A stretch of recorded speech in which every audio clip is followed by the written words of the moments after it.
안녕하세요. 점심시간 전에 함께하는 방송 딜사이트 런치박스입니다. 오늘도 어쩌다 보니 저 혼자 진행을 맡게 됐는데요. 그래도 화요일에 한번 경험을 했던 만큼 오늘은 조금 더 여유 있는 모습으로 잘 요리해 보도록 하겠습니다. 자, 오늘도 재미있고 알찬 소식들 다양하게 준비되어 있는데요. 일단 첫 번째 코너 런치 토크에서는 카카오에 대해서 다뤄보도록 하겠습니다. 드디어 카카오에 대해서 다뤄볼 시간이 왔습니다. 자, 카카오 핵심 자산 제외하고 자회사 대부분을 매각한다는 소식이 들려오고 있었는데 여기에 사법 리스크가 겹쳐졌죠. 정말 마음 아픈 소식이었습니다. 이와 관련해서 앞으로 투자 대응 어떻게 준비해야 될지 자세하게 다뤄볼 예정이고요. 이어서 불만나는 리포트에서는요. AI 관련주들의 앞으로의 흐름 어떻게 바라보면 좋을지 AI 투자 전략에 대해서 다뤄볼 예정입니다. 그리고 더해서 AI 열풍의 수혜가 기대되는 만큼 삼성전기와 DKT 소식까지 알차게 다뤄보도록 하겠습니다. 마지막으로 기막힌 한끼 투자에서는요. 원전 소식과 함께 미 국채금리 그리고 엔화, 마지막으로 SK이노베이션 종목까지 알차게 다뤄보도록 하겠습니다. 자, 그럼 본격적으로 딜사이트 런치박스 시작하겠습니다.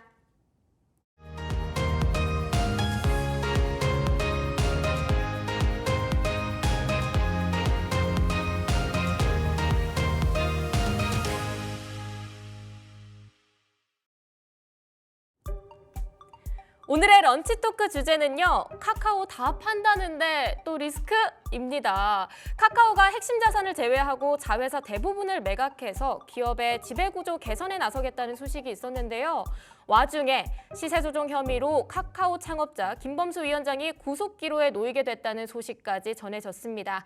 악재가 끊이질 않는 카카오의 미래에 대해서 오늘 투자 대응 어떻게 해야 할지 자세히 다뤄보도록 하겠습니다. 함께할 두 분의 출연자 소개합니다. 경제 유튜버이자 작가인 테이버님 그리고 KR 리서치 김대준 대표님 나오셨습니다. 어서 오세요. 네, 안녕하십니까. 안녕하세요. 네.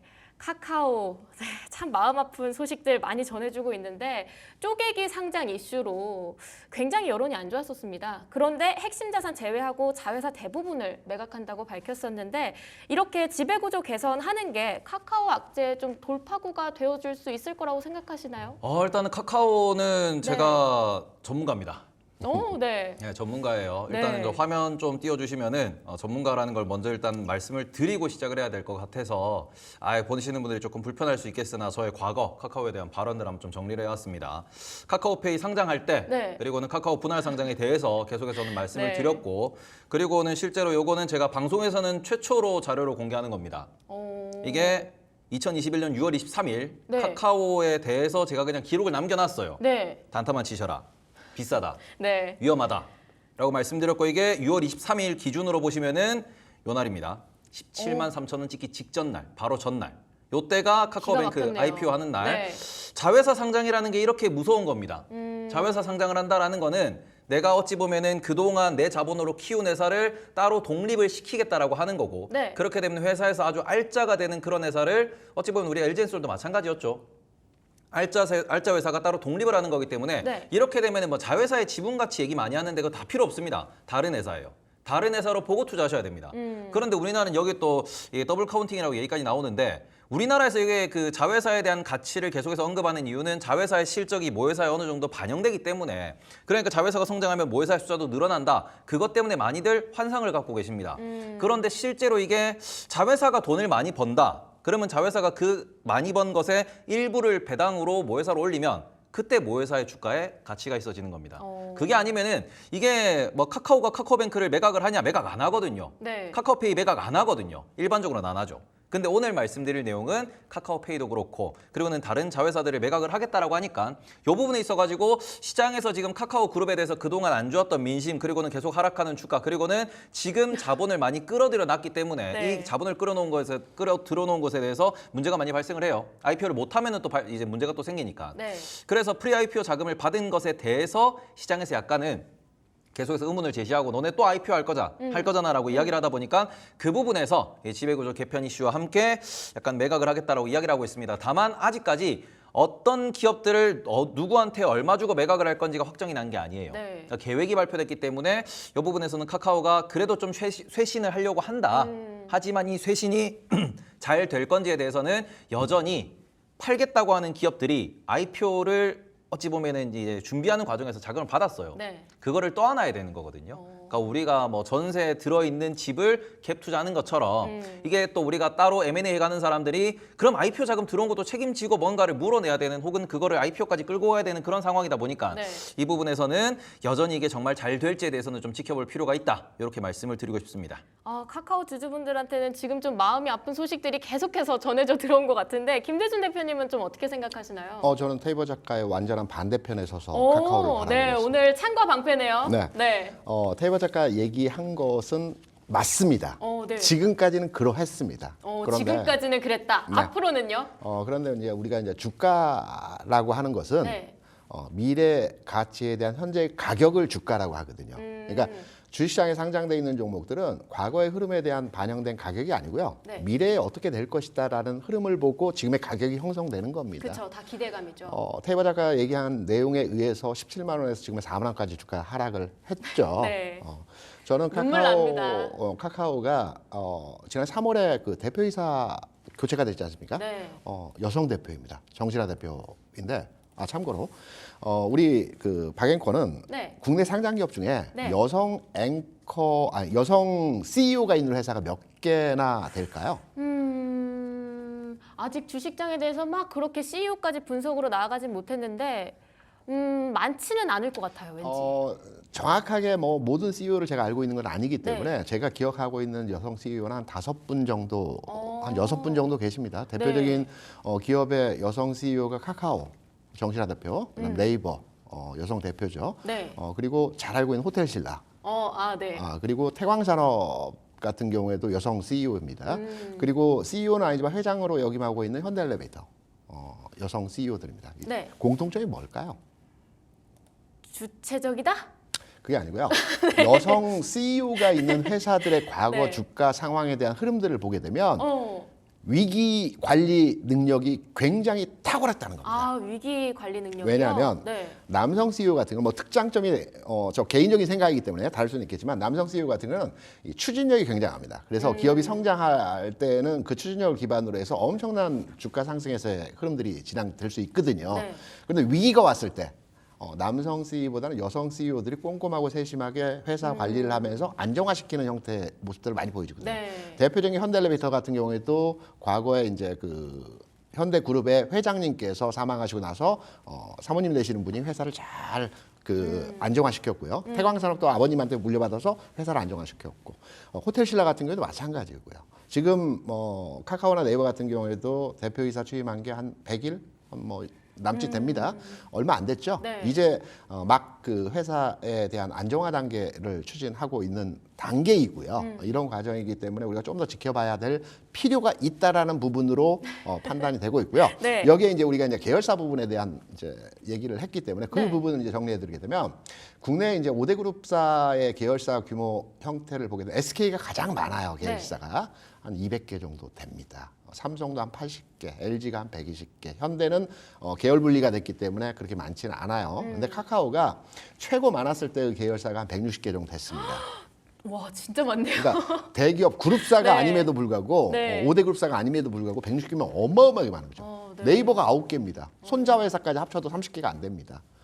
그런 맥락에서 본다면 카카오의 계열사가 굉장히 많았고요. 지금은 많이 정리했습니다. 그리고 최근에 신임 대표이사가 한 20개 정도 또 추가로 정리했고요. 지금 한 120개 정도 되는데 여기서도 더 줄이겠다라는 거죠. 카카오가 주가가 움직이지 않았던 근본적인 이유는 여러 가지가 있을 수 있겠지만 네. 방금 테이버 작가가 얘기한 대로 방만한 경영이라보다 무르마식 경영. 그러니까 계열사를 많이 늘리면서 주주가치 훼손이 되면서 주가가 하락하는 요인이 가장 크다라고 저는 판단을 하고 있거든요. 그래서 이번에 이제 카카오에 대해서 카카오 자체에서 계열사 일부 정리를 하겠다. 좀 그 통합과 집중을 네. 하겠다라는 측면에서의 메시지를 내놓은 것은 참 긍정적으로 판단을 하고 있는 부분에서의 흐름이고요. 이제 내부적으로 들어가 보겠습니다. 국내 주식 투자자분들께서 가장 많은 그 투자자분들이 주식을 가지고 있는 종목이 삼성전자입니다. 당연. 550만 명의 투자자가 지난해까지 삼성전자를 보유하셨습니다. 네. 올해 주총 전에 100만 명의 투자자가 삼성전자를 7만 원대 팔았어요. 팔고 나니까 8만 원을 넘어간 겁니다. 네. 카카오가 2등이거든요. 110만 명의 맞아요. 투자자가 국민주죠. 네. 투자자가 높은 가격이 현재 물려 있습니다. 아직 팔지 않고 있어요. 바닥권을 지나서 어느 정도 주가 올라가면 많이 팔 겁니다. 이런 과정에서 흐름들이 최근에 주가를 못 움직이게 했던 과정에서 흐름들인데 앞서 말씀드린 계열사 정리되고 있죠. 그리고 전체적으로 시장이 반이라고 하죠. 통합과 집중의 과정이 진행되고 있다라고 판단되기 때문에 네. 저는 카카오의 현 시점에서의 주가 상황이나 흐름의 모습을 판단해 보게 되면 긍정적이다. 오히려 위기가 기회다라는 말과 같이 카카오에 대해서는 지금 전략적으로 접근해 볼 때가 아닌가 이렇게 판단을 하고 있습니다. 그럼 조금 정리를 해보면 테이버님 같은 경우는 아직은 좀 기다려봐야 된다. 네. 이게 쇄신을 하려고 하는 건지 구체적이지 않다. 아직까진 모호하다. 이렇게 말씀 주신 것 같고 김대중 대표님 같은 경우는 이제 너무 괜찮다. 네. 계속 기다려볼 만하다. 앞으로가 좀 긍정적인 소식 왠지 들려올 수 있을 것 같다. 맞습니다. 이렇게 정리해 주신 것 같습니다. 하지만 여기에 또 악재가 하나 더 붙었습니다. 어제 카카오의 사법 리스크가 최고조를 또 찍어줬는데 주가 조작 의혹으로 김범수 위원장 구속 기로에 놓이게 됐습니다. 만약 유죄 판결이 여기서 나게 되면 카카오와 그 관련주 좀 타격을 어떻게 크게 받을 거라고 생각하시나요? 일단 지금은 그 유죄 판결의 이슈가 SM 엔터테인먼트를 인수하는 과정에서 네. 뭔가 이게 뭐 시세 조정의 이유가 있었다라고 하고 그 부분에 대해서 언급이 됐는데 이게 이제 카카오로 투자하시는 분들의 혹은 뭐 관심 있는 분들은 다들 알고 계실 거예요. 지금 그래서 카카오가 카카오 엔터테인먼트 이슈입니다. 네. 그리고는 카카오 엔터테인먼트와 SM 엔터테인먼트 이슈인데 여기서 카카오에 영향을 미치는 이유가 뭐냐 그러면은 카카오에서 지금 돈을 버는 쪽이 어디냐라고 놓고 보면은 대부분 카카오뱅크입니다. 아니, 돈을 남겨 먹는 쪽이 카카오뱅크밖에 없고 나머지는 뭐 게임하기도 지금 뭐 카카오 게임도 별로고 그리고는 제가 지금 화면 이거 좀 띄워주시면은 카카오 그룹의 전반적인 매출 중심의 이런 포트폴리오 매출 포트폴리오를 보셔야 되는데. 그 부분에서 돈을 버는 게 뭐가 있냐 그러면은 지금 우리가 카카오톡에서 카카오 그러면은 생각나는 게 뭐가 있어요? 제일 많이 우리가 쓰는 거. 카카오톡. 카카오톡에서 생일날 선물하기? 그렇죠. 네. 선물하기를 하죠. 네. 선물하기 같은 경우에는 카카오톡 그러니까 그 선물하기의 실적도 우리가 잘 보셔야 돼요. 선물하기가 실적이 어디 연결될까요? 뱅크하고 연결되나요? 카카오 페이? 페이랑 연결됩니다. 네. 카카오페이 선물하기거든요. 그러니까 이게 문제가 되는 게 뭐냐 그러면 우리가 카카오뱅크에서 뭐가 돼? 카카오페이에서 뭐가 돼? 카카오는 뭘 가지고 있어? 카카오 게임즈는 뭘 가지고 있어? 너무 복잡해요. 라는 부분에서 이미 복잡한 상황이고 여기 네. 보시면은 우리가 카카오톡 선물하기도 있고요. 그걸 톡비즈라고 부릅니다. 그러면 카카오톡에서 광고도 하는 거고 선물하기도 하는 겁니다. 근데 그 정말 많이 선물하기가 그 밑에 있는 카카오페이에 연결이 네. 되는 거예요. 그리고는 카카오티, 우리 모빌리티 있죠. 택시 네. 부를 때 그거 따로 또 우리가 분할돼 있고 거기도 따로 투자를 받아놓은 상황입니다. 그리고 이 상황에서 카카오 게임도 따로 있고 카카오 뮤직 어찌 보면은 우리가 멜론과 그다음에 엔터테인먼트 따로 있고요. 그다음에는 카카오가 또 웹툰 사업을 따로 하고 있고 근데 이게 각각의 다 모빌리티도 그렇고 웹툰도 그렇고 다 IPO를 준비하고 있는 상황입니다. 그러니까 지금 이런 상황에서 지금 카카오 같은 경우에는 제일 중요한 이 사업체를 전부 다 꾸리는 상황에서 돈을 제일 많이 벌어들이고 있는 그 사업체인 카카오뱅크 이게 또 은행입니다. 은행 같은 경우에는 규제 사항이 있죠. 네. 은행이 규제가 어떻게 되냐 그러면은 그 그룹사의 대표가 혹은 그 그룹사의 지주회사가 벌금형 이상을 받으면 안 됩니다. 그러면은 지분을 팔아야 돼요. 네. 카카오뱅크라고 하는 게 카카오에서 이제 떨어져 나와야 되는 그런 이슈가 있다라고 하는 겁니다. 네. 은행의 규제 사항으로 연결되는 부분이다 보니까 지금 구속 기로에 놓였다. 만약에 구속이 돼서 이게 법정에서 형을 받고 그리고는 대표가 법정에서 형을 받으면은 카카오라고 하는 법인 자체도 벌금형에 처해질 수 있고 네. 그러면은 카카오가 들고 있는 카카오뱅크의 지분을 팔아야 되는 상황으로 네. 연결이 되는 거죠. 그러니까 이런 여러 가지가 지금 엮여 있다 보니까 카카오 입장에서는 이제 SM 이슈가 나왔을 때부터 계속해서 쇄신 얘기 나온 게 뭐냐 그러면은 이게 다 리스크거든요. 그러니 지금 오히려 카카오를 투자하는 사람들 입장에서는 카카오 투자자는 그래도 카뱅이 돈을 버는데 카뱅의 지분이 날아가면 어떡하지? 카카오뱅크 같은 경우에는 카카오가 블록딜로 지분을 판다 그러면은 네. 그러면 이게 어떻게 되는 거지? 카카오랑 연결이 안 되면은 카카오뱅크를 사람들이 많이 쓰게 될까? 그리고 만약에 이걸 다른 쪽에서 뭐 네이버가 인수한다고 하더라도 네. 그럼 만약에 네이버뱅크가 된다라고 하면은 가정했을 때 그러면 카카오톡이랑 이 새로 만들어진 이 뱅크 네이버뱅크가 서로 연결을 했을 때도 비용이 나가죠. 이러면 맞아요. 이익률은 또 어떻게 되는 건가? 지금 모든 게 복잡하고 불확실성으로 빠져들다 보니까 주식을 투자하는 입장에서 불확실성은 결국 매수를 망설이게 되는 이유가 그쵸. 됩니다. 그런 부분에서 주가가 강한 매수세가 없으면은 그러면 우리가 또 이 밸류에이션을 체크할 수밖에 없고 밸류에이션 측면으로 따져보시면은 카카오도 그렇고 카카오뱅크도 그렇고 다들 여전히 고평가라는 얘기가 나옵니다. 카카오 지금 18조가 넘어가는 상황이에요. 이렇게 빠졌는데도 아직도 18조라고 하는 어마어마한 시가총액을 보이고 있는 상황이고 카카오가 현재 본인들이 온전히 소유하고 있는 카카오톡의 광고 사업만 놓고 보시면은 네. 1년에 버는 돈이 3, 4천억밖에 안 됩니다. 야, 우리가 밸류에이션 측면에서 매우 비싸다라고 표현할 수 있죠. 나머지는 다 상장할 거고 나머지는 다 상장되어 있으니까. 그러니까 이런 걸 놓고 보시면은 굳이 살 이유가 없다. 그죠? 굳이 네. 살 이유가 없다라는 게 어찌 보면 시장의 평가다라고 보시면 될 것 같습니다. 위험 자산이 점점 높아지니까 이게 투매 심리를 자극한다고 말씀 주신 것 같은데 제 친구가 카카오 주주거든요. 약간 친구 마음에 공감을 해봤는데 지금 너무 쑤셨어요. 너무 아파요. 김대중 대표님이 필요해요. 친구분에게 네. 여유 자금이 있으면 네. 지금 조금 더 사셔도 될 것 같습니다. 왜냐하면 창업주의 오너 리스크, 사법 리스크 문제를 제기했지 않습니까? 네. 호재입니다. 오. 굉장한 호재입니다. 왜냐하면 주시장, 특히 여의도에 속설이 있거든요. 네. 그룹 오너가 구속되거나 사법 리스크에 처했을 때 주가는 올라갑니다. 제가 과거 흐름에서 네. 몇몇의 기업들의 이제 그 주가 흐름에 대한 오너 리스크가 있었을 때 네. 상황을 한번 정리를 해봤습니다. 요 그림에서 보시면 상단은 SK 이제 오너가 구속되었을 때의 주가 네. 상황입니다. 굉장히 크게 올랐어요 이때. 물론 시장 상황과 연동돼서 주가가 움직인 부분도 있었겠지만 네. 아이러니하게도 구속 이후에 주가가 올랐고요. 삼성그룹 같은 경우에도 마찬가지입니다. 지금 2017년도에 그룹 오너가 구속이 되었을 때 주가는 26%, 30%까지 상승을 했어요. 이 종목 외에도 SKC도 그랬고요. 네. 그룹의 오너가 구속이 되게 되면 오히려 주가는 올라가는 형태에서의 주가 상황이 나타났다는 점. 이게 여의도 속설이거든요. 그래서 창업주 또는 그룹 오너 구속이 되면 주가 올라간다.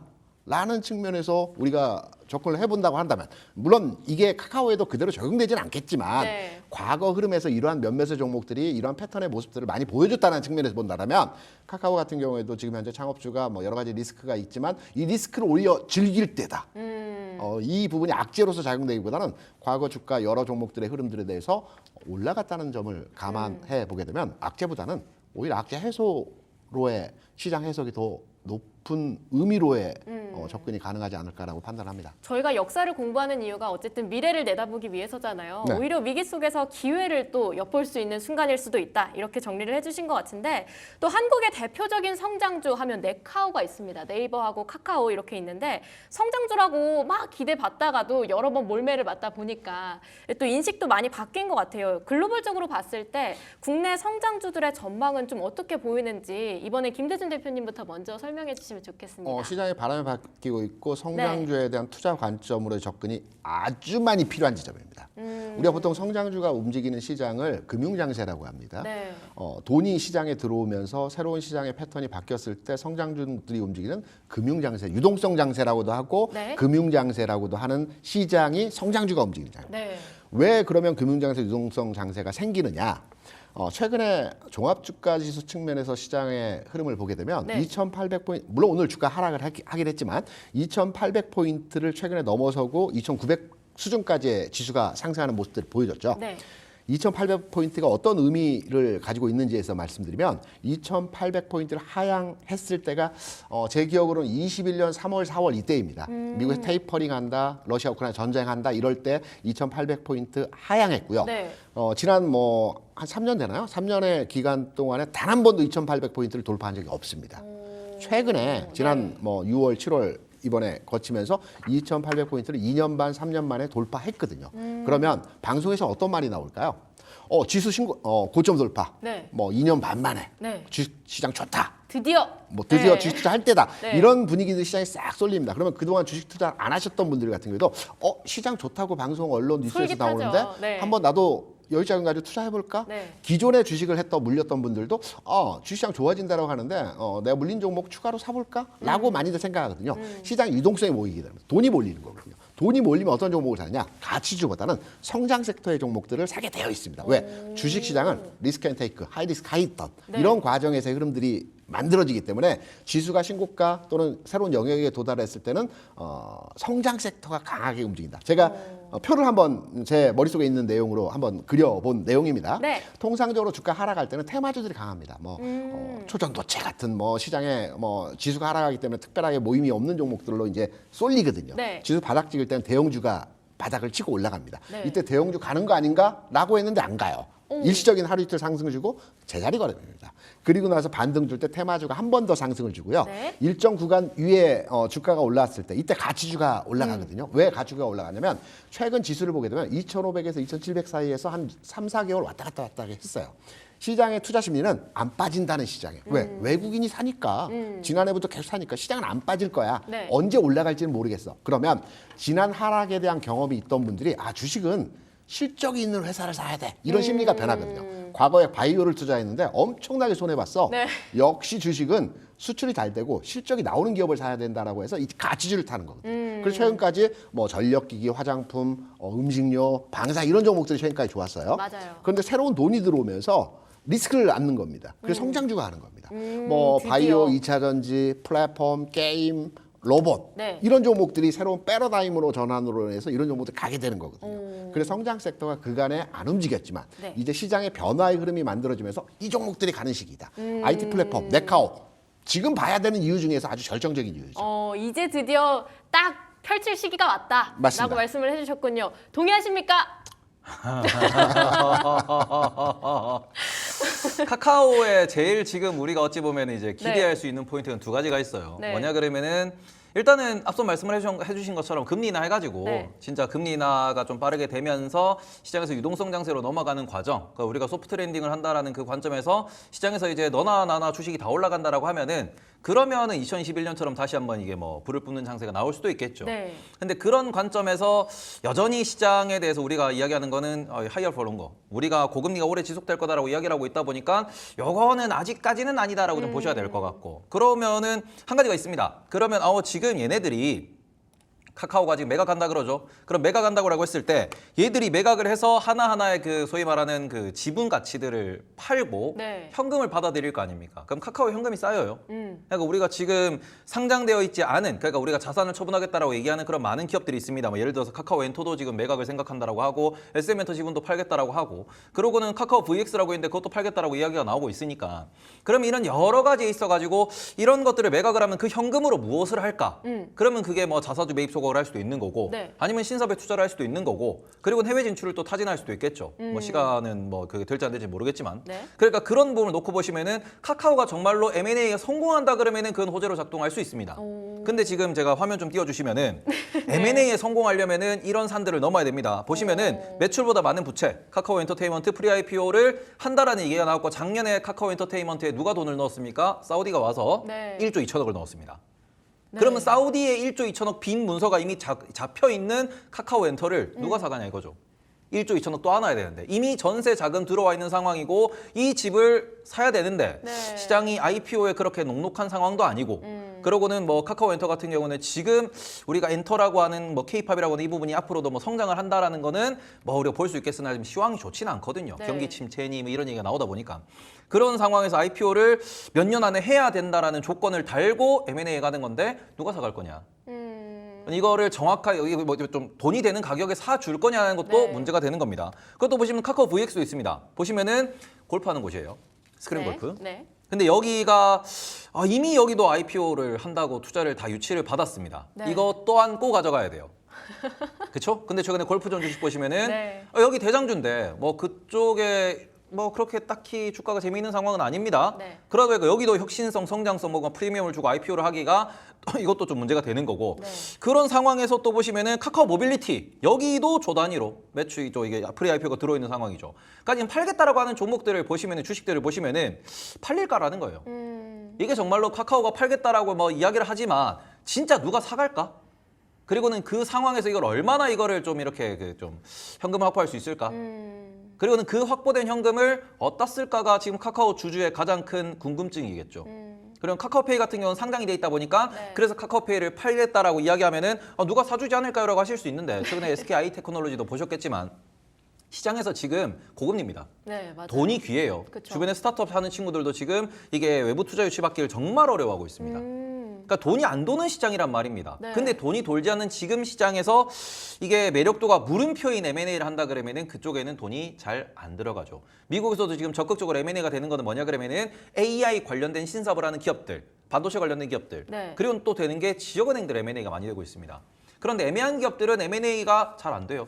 하다가도 이게 빠그라지는 경우가 되게 많은 상황이고 이런 상황에서 카카오가 지금 카카오 택시 팔겠다. 그리고는 카카오 골프 팔겠다. 네. 카카오 엔터 팔겠다라고 하는데 그때 현금을 얼마나 건질 수 있을 것이냐. 팔릴까 또 네. 일단 문제고. 그래서 얼마나 그거를 팔릴까? 건져야지만 카카오에 네. 대한 뭔가 우리가 밸류에이션 얘기를 다시 한번 해볼 수 있을 거기 때문에 아직은 관찰이 필요합니다. 분명히 뭔가 변화를 하겠다라고 이야기 나오고 있지만 네. 이 부분을 우리가 좀 관찰은 하되 네. 관망은 하되 네. 지켜는 보되 투자할 필요가 있을까라는 거죠. 네. 네. 근데 또 물린 사람들이 많잖아요. 네. 그만큼 뭐 그래 다 내려놓고 네. 기다릴게. 어떻게든 기다려 그 볼게. 밑 빠진 독이라고 아십니까? 아니요 몰라요. 어떻게든 기다려 볼게라고 했을 때 반등할 수 있는 기회 전혀 없는 겁니까? 일단은 카카오 같은 경우에는 네. 뭐 계속 말씀을 드렸지만 반등하는 포인트는 네. 지금 프리 IPO가 된 투자된 이런 회사들을 네. 온전히 자기 자본으로 100% 자회사로 만들든 아니면 IPO를 안 한다라고 하고 프리 IPO 자본을 본인들이 다 상환하고 갚아가지고 네. 그걸 카카오가 끌고 가야 돼요. 그래야 지금 18조라고 하는 지금의 이 시가총액의 가치가 인정이 되는 겁니다. 우리 지금 SK 보십시오. SK, LG 이런 기업들 보시면은 지주사라는 거의 한계점, 지주사라는 가장 큰 문제점은 걔네들 들고 있는 자산이 SK가 맙니다. SK 하이닉스가 지금 시가총액이 얼마인데요. 네. 그런데 SK 요? SK라고 하는 그 기업의 시가총액이 얼마나 될 것 같으세요? SK 20 얼마? 그러니까 아닌가요? 가격 말고 시가총액. 네. 아 시가총액이요. 네. 시가총액은 참고로 SK 하이닉스가 지금 엄청날 것 200조를 같은데? 얘기하고 있습니다. 아, SK는 네. 그러면은 어느 정도의 시가총액을 얘기할까요? 어려워요. 일단 찍어요. 일단 찍어요. 음, SK텔레콤의, SK 하이닉스의, 네. SK 이노베이션의 그 많은 기업들을 거느리고 있는 SK입니다. 아 산수에 약한데 뭐 대충 밑에 있는 시가총액 합치면 300조 정도 돼요. 찬조? 예, 천조요? 너무 그냥 얘기해 주세요. 저 힘들어요. 시가총액이 20조가 안 네. 됩니다.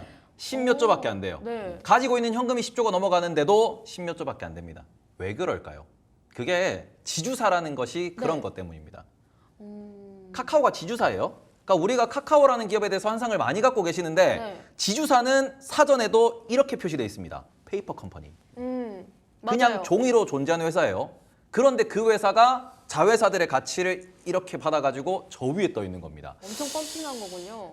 그 펌핑이 여전히 18조라는 지금의 현재, 욕하는 거 아니에요. 18조라고 하는 여전의 그 시가총액이 비싸다라고 표현하는 이유가 네. 여기 있는 겁니다. 그래서 지금의 가치를 보이려면 IPO 안 한다라고 선언하시면 돼요. 근데 그게 현실적으로 안 되거든요. 이렇게 투자를 많이 받았기 때문에.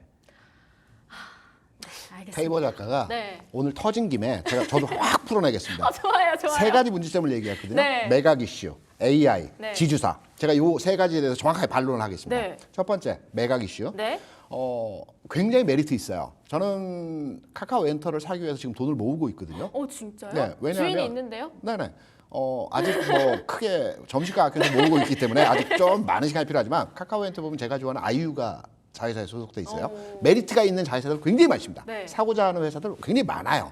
그래서 매각에 대한 부분들은 누가 사겠느냐라는 관점보다는 가격만 맞으면 얼마든지 살 기업들이 많다. 네. 첫 번째. 두 번째 AI. AI. AI는 카카오가 최일선에 서 있습니다. 우리가 지금 AI를 판단할 때 반도체만 판단해서 네. 해석을 하고 있지 않습니까? 근데 미국 기업 중에 아마존이라는 기업이 있습니다. 시총상 5위 하고 있거든요. 아마존이 전자상거래로 돈을 버느냐? 그게 아닙니다. 아마존은 전 세계 데이터 센터의 32%를 차지하고 있거든요. AI 영역의 어떤 그 시장이 넓어지면 데이터 센터가 확보돼야 되고 네. 데이터 센터가 커져야 됩니다. 네. 최근에 카카오가 안산에 그 데이터 센터를 개관을 했죠.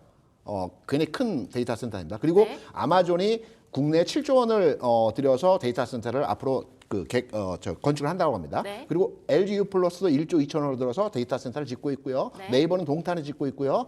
삼성 SS도 데이터 센터를 짓고 있어요. 네. 앞으로 데이터 센터가 AI의 핵심 테마로 떠오를 겁니다. 이 부분에 있어서 카카오가 네이버와 같이 선두 기업이라는 측면을 하나 AI로의 이슈로 해석을 해야 될 것 같고요. 네. 지주사 관점 세 번째. 네. 지주사 시총이 어떻고 하는데 최근에 또 올 초부터 가장 시장이 핫했던 뜨거웠던 이슈가 무엇일까요? 밸류어 프로그램이죠. 맞아요. 밸류어 프로그램에 의해서 카카오를 제한 나머지 지주사들은 일정 부분 주가 올라와 있어요. 일본의 사업 내용을 그대로 벤치마킹해서 우리가 이제 도입해서 진행하고 있거든요. 그래서 지주사들 플러스 은행주들 그리고 그동안 저평가되어 있는 종목들이 일정 구간에서 흐름이 진행되었고 앞으로도 진행될 가능성이 높다라고 저는 판단하고 있어요. 카카오는 앞서 우리가 열거한 여러 가지 악재들의 내용에 의해서 주가가 지주사임에도 불구하고 주가가 움직이지 못했어요. 그러면 한 방에 이 부분이 해소되는 과정에서 악재가 해소되는 과정에서 가격 진행이 나타날 수 있거든요. 지주사일수도 오히려 악재보다 호치성 앞으로 움직일 수 있는 가능성에 대한 부분으로 해석할 수 있는 여지의 내용이다. 네. 그래서 이 세 가지 내용이 오히려 주가 부양의 가능성이 높은 흐름으로서의 우리가 해석을 할 수 있는 내용으로 판단하고 있다. 세 가지로 다 쫙 정리를 해주셨네요. 메가 이슈, AI, 지주사 다 왠지 좋은 소식들만 들려올 것 같다고 말씀을 주셨는데 결국은 균형을 잘 잡아봐야 될 것 같아요. 자, 투자자들을 위해서라도 속 시원하게 여기서 풀어봅시다. 카카오 주가 살아나려면 현실적으로 어떤 게 필요합니까? 현실적으로요? 네, 앞서서 AI 말씀해 주셨는데 네. 우리나라 AI는 안 됩니다. 이미 늦었어요. 안 된대요. 뭐 네, 이미 늦었어요. 이거 왜냐 그러면 우리나라가 언어의 장벽도 있고 데이터가 많이 확보가 되어야 어찌 보면은 라지 랭귀지 모델, 네. 라지 랭귀지예요. 많은 데이터가 필요합니다. 근데 이게 많이 늦었죠. 지금 뭐 챗GPT가 뭐 4가 나오고 4가 나오고 5가 나온다 그러는데 지금 우리나라에서는 하이퍼클로버 말고는 딱히 뭐 없습니다. 그나마 SKT가 하고 있는 이게 그 관련된 AI 서비스가 조금 효과가 있다라고 하지만 애플을 넘을 수 있을까요? 그렇죠. 아이폰 이제 AI폰이 나온다고 하는데 그걸 넘을 수 있을까요? 라는 관점에서 다들 그죠? 아직은 예. 또 그렇게 우리나라는 들으니까, 제조는 잘해도 소프트웨어는 잘 못하더라 과거부터. 근데 AI가 이미 첫 단주부터도 조금 우리나라는 뒤쳐져 있는 상황이고 지금 카카오가 AI 관련돼서 뭐 얘기한 게 별로 없습니다. 그 데이터 센터만 놓고 보시면은 그것도 결국에는 그냥 제조비고 서비스업이고 인프라예요. 프리미엄을 주기가 어렵습니다. 그러니까 그것도 어렵고 그러고는 아까 전에 밸류업도 말씀해 주셨는데 밸류업이라고 하면은 카카오가 배당을 엄청 많이 줄 수 있는 현금 흐름이 만들어져야 돼요. 네. 카카오의 현금 흐름이 지금 없어요. 현재 없습니다. 카카오의 현금 흐름 자체도 없고 계열사도 다들 힘들어하는 상황입니다. 그러다 보니까 카카오가 전반적으로 지금 사업이 덩치는 커졌는데 네. 알짜 사업이라고 할 만한 게 웹툰 쪽과 어. 뱅크밖에 없다. 네. 근데 그런 상황에서 웹툰도 IPO를 계속 말씀을 드리는 거고 뱅크도 따로 상장돼 있고 그리고는 뱅크 역시도 성장을 더 해야 돼요. 배당을 팍팍 줄 수 있는 그런 현상이 아니에요. 지금 그런 상황이 아니에요. 그러다 보니까 카카오가 주가가 올라갈 수 있는 거는 그냥 수급상으로 뭔가 금리나 기대감에 아시아 테크 기업들이 다 올라가면은 그때는 반등할 수 있다라는 그런 뭐 가능성을 볼 수 있겠으나 네. 지금 그래서 얘가 신고가를 쓴다, 30만 원 간다, 네. 어렵습니다. 그러면- 30만 원 아니고 10만 원을 간다, 어렵습니다. 네. 10만 원 도저히 못 갑니까? 친구가 10만 원에 물려 있으시군요. 몰라요. 노 코멘트. 갑니까? 어렵습니다. 많이 어렵습니까? 매우 어렵습니다. 만약에 간다고 한다면 언제쯤이라고 생각하세요? 어... 얼마큼 기다려봐야 될까요? 제가 손자를 넘어 갈 수 있지 않을까요? 성공하려면 어떤 게 필요할까요? 주가가 바닥 찍고 네. 상승하기 시작하면 보통 20%는 일정 구간에서 1차 상승을 보여줍니다. 그러면 네. 지금 4만 원이죠. 앞전 저점이 3만 한 8천 원 정도 됩니다. 네. 여기 상승하면 5만 원까지 1차 상승의 목표 지점이 완성이 되고요. 네. 여기에 이제 신임 대표가 여러 가지 비전과 그 가능성에 대해서 제시를 하고 카카오의 이번 실적이 어떤 그 주가 상승의 가능성들을 부여하게 되면 네. 저는 1차적으로 5만 원 그리고 2, 3차 주가 흐름에서의 모습을 판단해 볼 때는 뭐 7만 원 정도까지는 무난하게 움직일 가능성이 있다라고 판단이 되고 있고요. 여기에 이제 유동성 장세가 좀 더 가세가 된다라고 한다라면 좀 더 주가 목표치에 상향화되어지는 가능성도 있겠죠. 네. 하지만 1차는 한 5만 원 정도, 2차는 한 7만 원 정도까지 목표 지점을 바라볼 수 있을 것 같다. 7만 원까지는 괜찮으세요? 일단 단기 반등에서 저도 5만 원 정도는 이게 그냥 인덱스 반등상으로는 가능하다고 생각을 합니다. 네. 그런데 지금 우리가 냉정하게 생각하셔야 되는 건 뭐냐 그러면은 카카오에 대해서 이미 예전에는 개인 투자자가 일단은 돈을 쏟아붓기라도 했어요. 네. 그러면서 이게 동력이 만들어졌어요. 근데 지금 우리나라 개인 투자자들도 되게 이게 스마트해졌습니다. 그러다 보니까 잘 알고 대응을 하시는 그런 측면이 있기 때문에 그런 부분에서 놓고 보시면은 카카오 개인 투자자들이 살까요? 일단 기관과 외국인 안 살 겁니다. 그럼 개인 투자자가 살까요? 개인 투자자가 그걸 사서 올리게 호가를 끌어올려야 주가가 올라가는 건데 네. 그만한 호재가 나올 거냐? 최근에 네이버, 카카오 양사 모두 보고서 한 달치 다 보시면은 다 목표 주가 하향 보고서예요.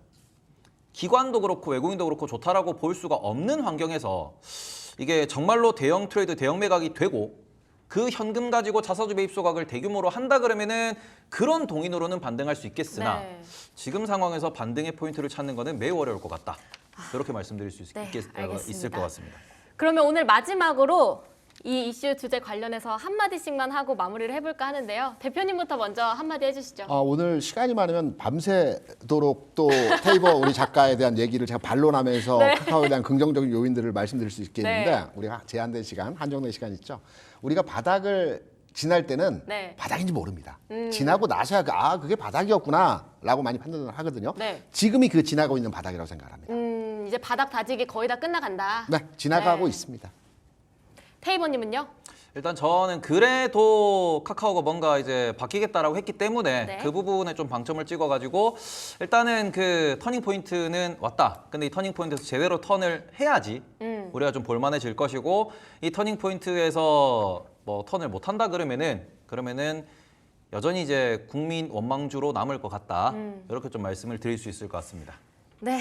참 재밌는 소식들 많이 다뤄본 것 같습니다. 네, 런치 토크 여기서 마무리하면서 두 분과는 인사드릴 거고요. 바로 뒤에 또 불만하는 리포트 준비되어 있으니까 시청 고정해 주시길 바랍니다. KR 리서치 김대준 대표님 그리고 경제 유튜버이자 작가이신 테이버님과 함께했습니다. 고맙습니다.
오늘 준비된 리포트 함께 살펴보시죠.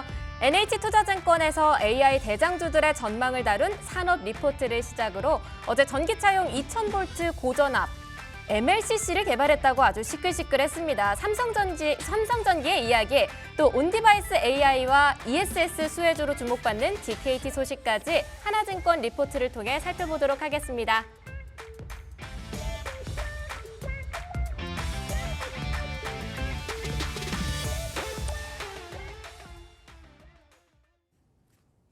런치박스 두 번째 코너 불만나는 리포트 시간입니다. 오늘도 주식장에서 핫하게 다뤄질 이슈들 더욱 뜨겁게 불만내주실 유니스토리 자산운용의 김장렬 투자전략본부장과 함께하겠습니다. 본부장님 안녕하세요. 네, 안녕하세요. 네. 저 리포트 너무 재밌게 읽었습니다. 저 개인적으로 네. 산업 리포트 쪽하고 좀 잘 맞는 것 아, 같아요. 그래요? 네. 궁합이 잘 AI 맞으시네요. 산업 이슈로 출발해볼 텐데요. 네. 미국 시장도 본격적인 실적 발표 시즌이 다가오면서 AI 반도체 관련해 눈높이가 많이 올라왔기 때문에 네네. 이만큼 실적이 따라와 줄 수 있을지 여러 가지 얘기들이 오가고 있는 것 같습니다. 오늘 이 리포트 통해서 AI 버블 우려에 대한 해답도 좀 찾아볼 수 있을 것 같은데요. 네네. 일단 긴 리포트인 만큼 핵심 포인트부터 짚고 가겠습니다. 그러니까 AI가 옛날에 인터넷도 그렇고 네. 이렇게 성장할 때는 처음에는 성장률이 높죠. 베이스가 낮기 때문에 네. 그러니까 매출이 됐던 영업이익이 됐던 성장률이 굉장히 높습니다. 그러니까 엔비디아만 봐더라도 작년 5월달 이후부터 성장률이 뭐 몇백 퍼센트 됐고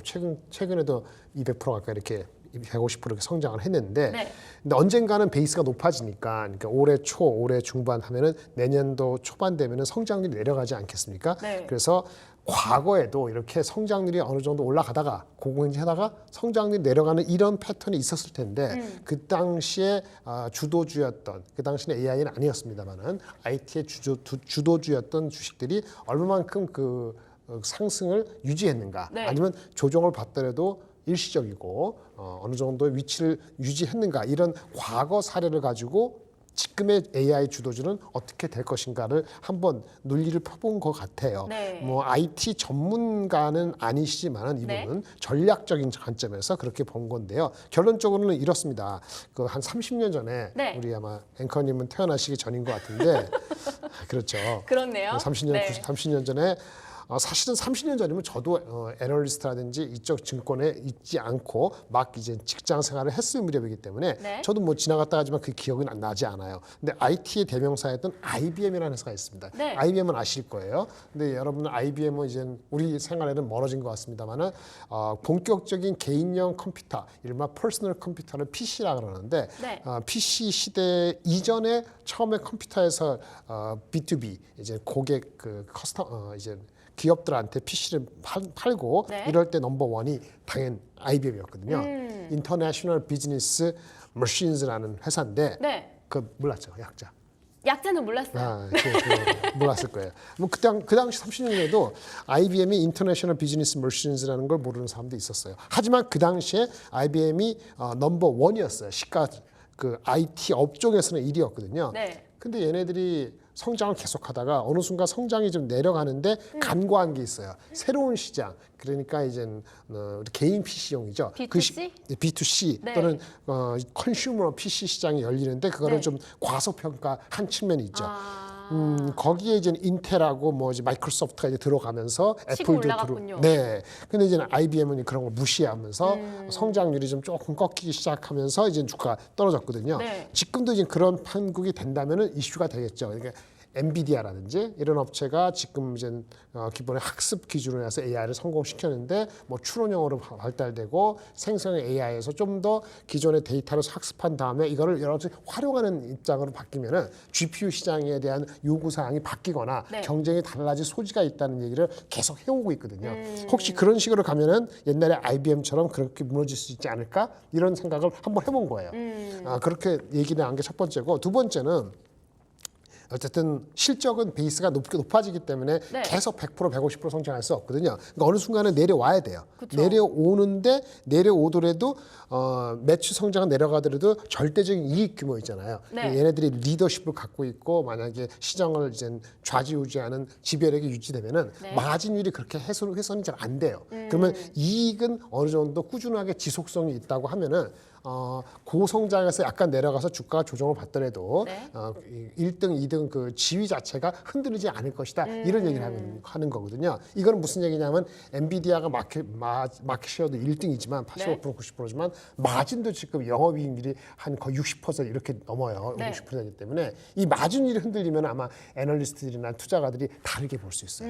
그러니까 그 얘기를 한 거예요. 마진율이나 이익 규모가 유지되면은 매출 성장은 조금 내려가더라도 그 지속성에 대해서 좋은 어떤 얘기를 할 것이고 그럼 주가는 조금 그렇게 뭐 우려할 정도로 버블이다 이렇게는 안 될 것이다 보는데 아니면 그런 얘기가 늦게 나올 것 같은데 만약에 그렇지 않다면 이슈가 될 소지가 있다 양비론적인 얘기가 하거든요. 그래서 8월 달에 나오는 어저께 좀 다른 이슈 때문에 지금 오늘도 우리나라 장인 그렇고 미국의 반도체 관련 주식이 많이 빠졌잖아요. 네. 근데 이제 이런 판국에 이번 달 말 애플이지만은 다음 달에 나오는 엔비디아 실적이 가이던스라든지 매출이 잘 나오는 것이 매출이 뭐 성장률은 한 110% 떨어질 것 같은데 네. 이익률이 유지되는 것이 무엇보다 중요하다. 왜냐하면 성장률은 내려가는데 이익률이 유지되는가 여기에 네. 초점을 맞출 가능성이 있죠. 그래서 과거 사례로 봤을 때는 새로운 산업이 열리는 그러니까 옛날에는 B2B에서 B2C, 지금 같은 경우는 학습에서 추론형 이런 식으로 바뀌는 상황에서의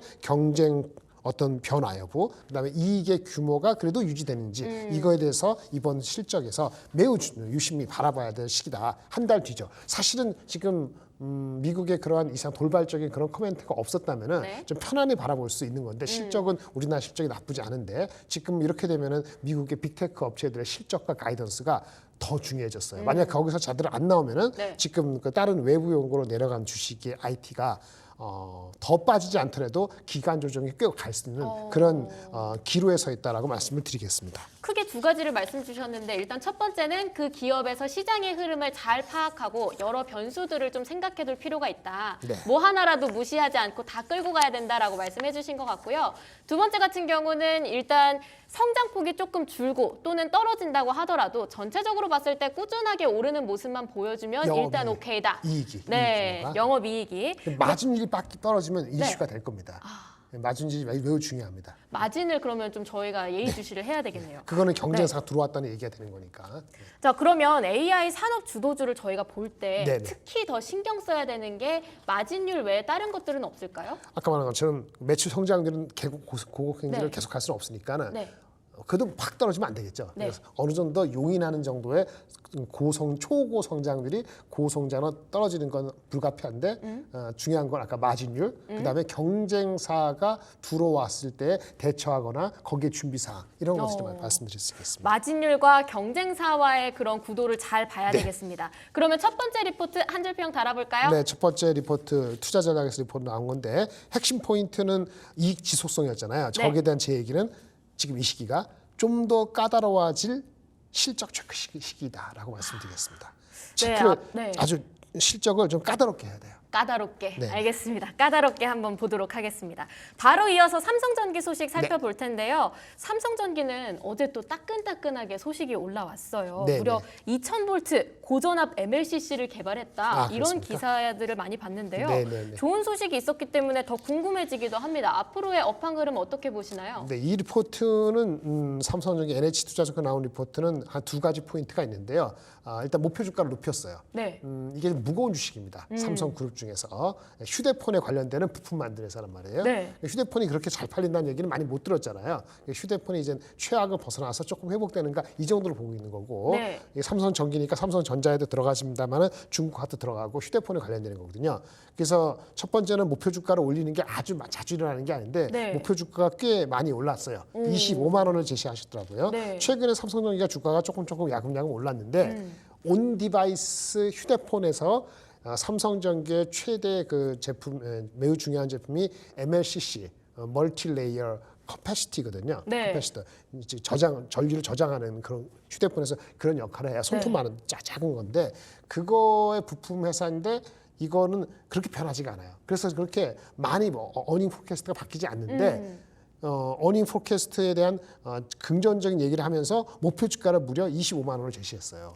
지금 네. 주가에서도 상당히 업사이드가 있는 것을 제시하셨거든요. 네. 그래서 이게 긍정적인데 그 이유 두 번째, 네. 그러니까 아주 많지 않은 경우에 예외적으로 목표 주가를 높였다는 거고 그 이유가 경쟁사 찾았어요. 일본의 경쟁사들이 있거든요. 네. 일본의 이런 MLCC를 이른바 부품 중에서 수동 부품이라는데 그거 좀 중요하지 않고 네. 그 부품의 그 가격을 네. 한 20% 높일 가능성 계획을 가지고 있다는 게 지난주부터 나왔어요. 오.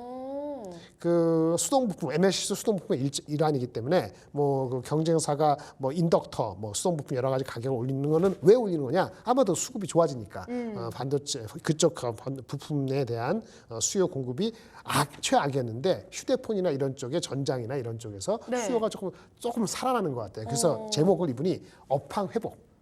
그래서 가격이 올라간다. 그래서 우리도 가격이 따라갈 수 있겠네요. 따라간다. 네. 물론 하반기부터 가격이 오를 수도 있고 내년에는 확실히 오를 수 있는데 대략적으로 내년 것만 봤을 때 원래 생각했던 것보다는 가격을 좀 높여서 올해보다 가격이 한 10% 올라갈 것으로 보이고 또 중요한 건 뭐냐면 물량도 올라요. 이른바 PQ가 다 오르는 거죠. 가격하고 물량이 다 같이 올라가는군요. 네.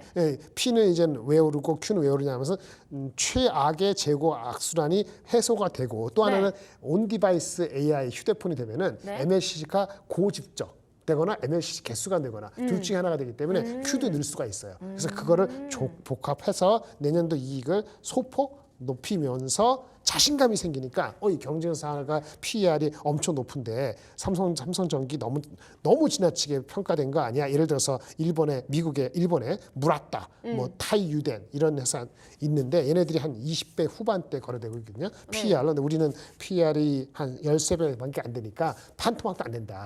너무 싸다. 이렇게 해서 아까 이익 전망 높이고 가격 QQ 올라가니까 그다음에 밸류에이션도 너무 낮다. 그래서 밸류에이션 배수도 좀 높이다 보니까 생각보다 목표 주가가 좀 높게 나온 편이 있는 것 같아요. 그래서 25만 원 제시했고요. 맨 마지막으로 새로운 제품.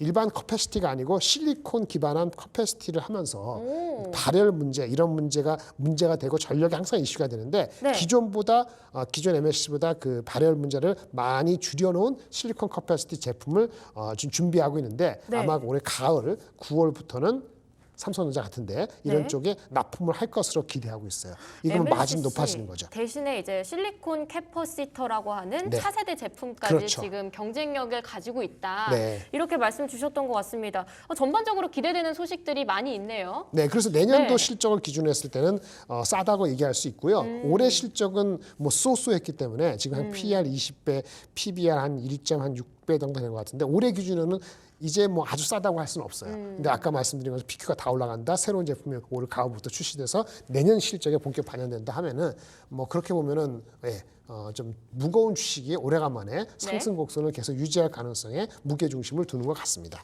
긍정적인 아주 희소식입니다. 두 번째 리포트의 한 줄 평 부탁드릴게요. 네, 일단은 뭐 ASP도 올라가고 PQ가 다 올라간다 하니까 네. 올라가는 거는 올라가는 건 좋은 거예요. 올라가는 건 뭐든지. 그래서 어떻게 하느냐? 무거운 전기가 원래 네. 무거운 전기가 이번에는 가벼워질라나라는 의문이 아니고 퀘스천을 던져보겠습니다. 무거운 전기가 가벼워지나요? 가볍게 아주 쭉쭉 올라가줬으면 좋겠는 그런 마음입니다. 다음으로 DKT 소식 살펴볼 텐데요. 최근에 인공지능 스마트폰 이쪽에서 호조가 많이 나타났잖아요. 네네. 네, 그래서 관련 부품주도 함께 떠올랐었는데 그렇죠. 여러 기사에서 이 DKT를 온디바이스 AI 시장에 수혜주다 네네. 이렇게 언급하는 걸 봤는데 이게 네. 어떤 관련성이 있는 건가요? 일단 리포트 자체도 네. 아까 그 삼성전기 리포트하고 비슷하게 그 아까 NH 나온 것은 이번에 하나증권인데 리포트 목표 주가가 꽤 높습니다. 22,000원을 제시했어요. 네. 그러니까 처음 리포트를 작성하신 것 같아요. 주가는 지금 좀 빠져서 12,000원 얼마 되고 있죠? 네. 보세요. 13,000원인데 지금 한 12,600원, 12,700원 그 왔다 갔다 하는 것 같아요. 물론 최근에 좀 올랐긴 했습니다만은 네. 여기에다가 22,000원 목표 주가니까 이것도 좀 공격적인 리포트로 보여집니다. 목표 주가는 애너리를 갖고 보실 필요가 있고요. 네. DKT가 뭐 하는 회사인지 일단 아셔야 되는데 DKT의 모 회사가 BH입니다. 네. BH는 그 이제 PCB를 만드는 회사예요. Flexible PCB라고 네. 해서 그런데 DKT는 BH의 자회사로서 네. 실질적인 아까 Flexible PCB 어셈블리라는 회사야. 그러니까 실질적으로는 얘네가 어셈블리해서 BH한테 줘서 BH가 완성해서 나가는 거예요. 그래서 네. 얘네들은 뭐 하는 회사냐? Flexible PCB 어셈블리 회사다. 어셈블리 모듈 회사다. 이렇게 말씀을 드릴 수 있겠어요. 오늘 영어가 좀 많이 나오네요. 네네. 네, 이건 저 아시면 다 아시는데 네. 휴대폰에 들어가는 그 PCB 모듈을 주로 생산하는 거다. 이렇게 네. PCB 어셈블리 모듈을 생산하는 회사다. 이렇게 말씀을 드릴 수 있겠고요. 근데 그거는 재미가 별로 없죠. 원래. 그런데 얘네들이 하는 게 뭐 있냐면 그게 중심이에요. 매출의 대부분은 플렉시블 PCB 어셈블리 모듈이에요. 네. 그래서 그 마진은 약해요. 물론 이것도 이제는 애플의 그 태블릿 이런 거에 네. OLED라든지 이런 걸 하면은 거기에 우리가 PCB 이거 어셈블리 모듈이 들어가기 때문에 네. 올해 4, 4분기부터 네. 본업도 잘 되고 있습니다. 이 본업은 매출이 한 60% 되나요? 얼마 되는데 이것도 4, 4분기도 모멘텀이 있어요. 실적이 잘 되는데 아까 말씀드린 주제 온디바이스 AI의 수혜라는 건 무슨 얘기냐면은 얘네들이 또 하나 하는 게 PCM이라고 있습니다. 죄송합니다.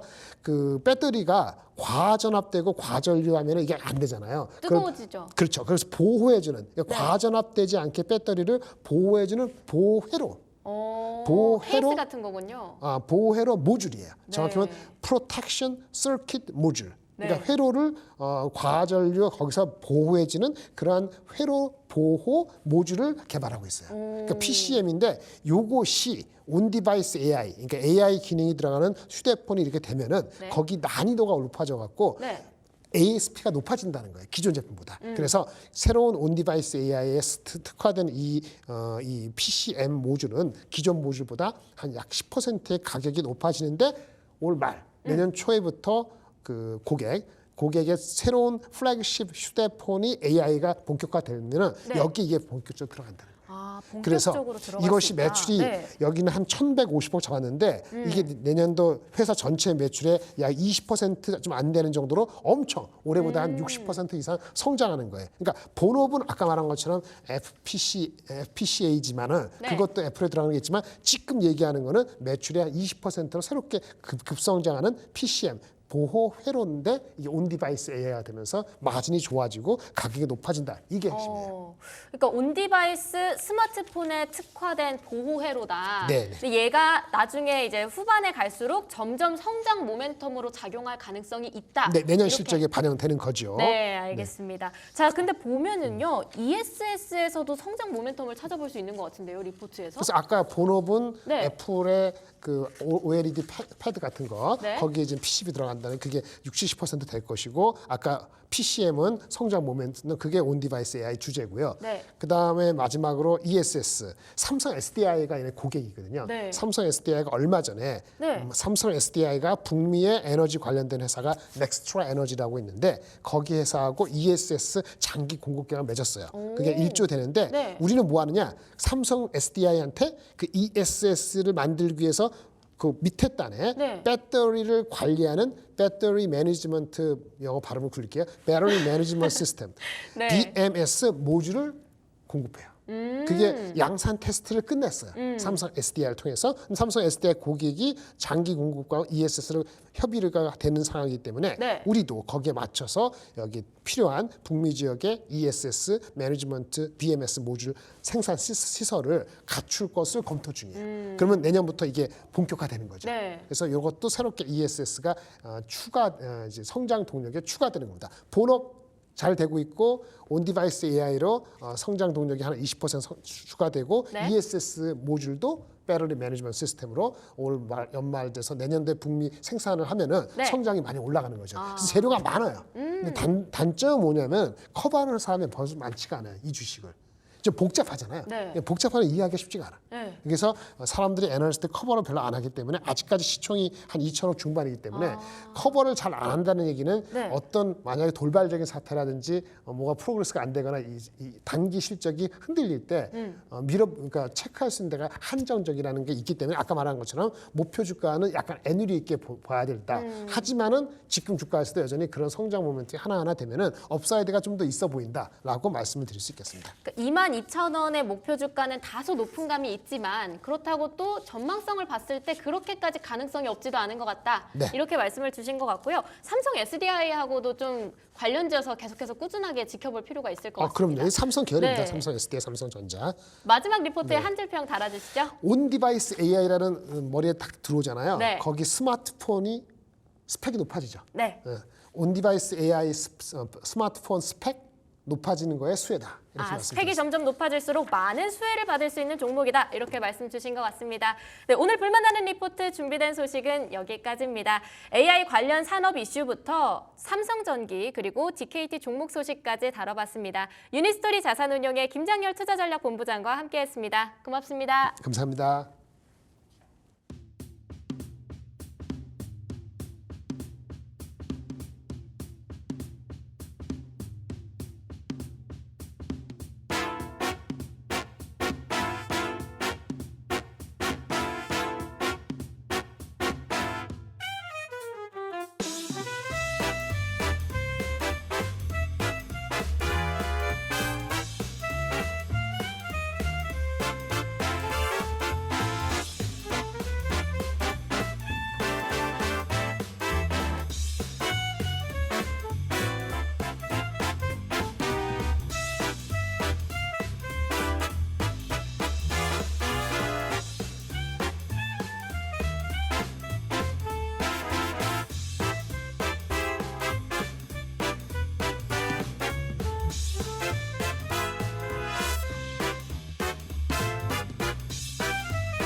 지금 오르고 내리고 있는 종목들 그리고 시장의 분위기와 함께 오후장 공략주까지 하나하나 짚어보도록 하겠습니다. 두 분 모시겠습니다. M인베스트먼트의 이주연 대표님 그리고 나무인베스트의 신혁승 의사님과 함께하도록 하겠습니다. 어서 오세요. 반갑습니다. 네, 일단 시작하기 전에 오늘장 흐름 어떻게 봐야 할지 두 분에게 간단하게 이야기 들어보면서 시작할 텐데요. 이주연 대표님 오늘 시장 어떻게 보시나요? 일단은 조금 관망하는 자세로 봐야 되는 시장이라고 보고 네. 있고요. 일단 내일 또 TSMC 실적 발표 결과가 또 나오잖아요. 네. 그렇기 때문에 일단은 좀 시장에서 이 반도체 쪽으로 이 수급 흐름 자체가 좀 유지가 되는지는 좀 지켜봐야 될 필요는 있을 것 같고요. 네. 다만 일단은 현재 이 외국인들의 수급 기조 자체는 아직까지는 좀 긍정적이라고 보고 있거든요. 오늘도 뭐 삼성전자 쪽으로 나름 순매수 유지를 하고 있고, 그래서 이런 점들을 봤을 때 아직까지는 이 주도주 중심의 어떤 그 매수 흐름 자체가 완전히 벗어나지는 않았다라고 생각을 하고 있고요. 그래서 일단은 조금 조정 시에 기회가 될 수 있을 만한 또 구간이 나오지 않을까 이렇게 좀 기대를 하면서 지켜보고 있습니다. 그렇군요. 자, 이사님께서는 어떻게 보시나요? 오늘 오전장? 뭐 시궁창이죠. 시궁창. 너무 직접적인 거 아닌가요?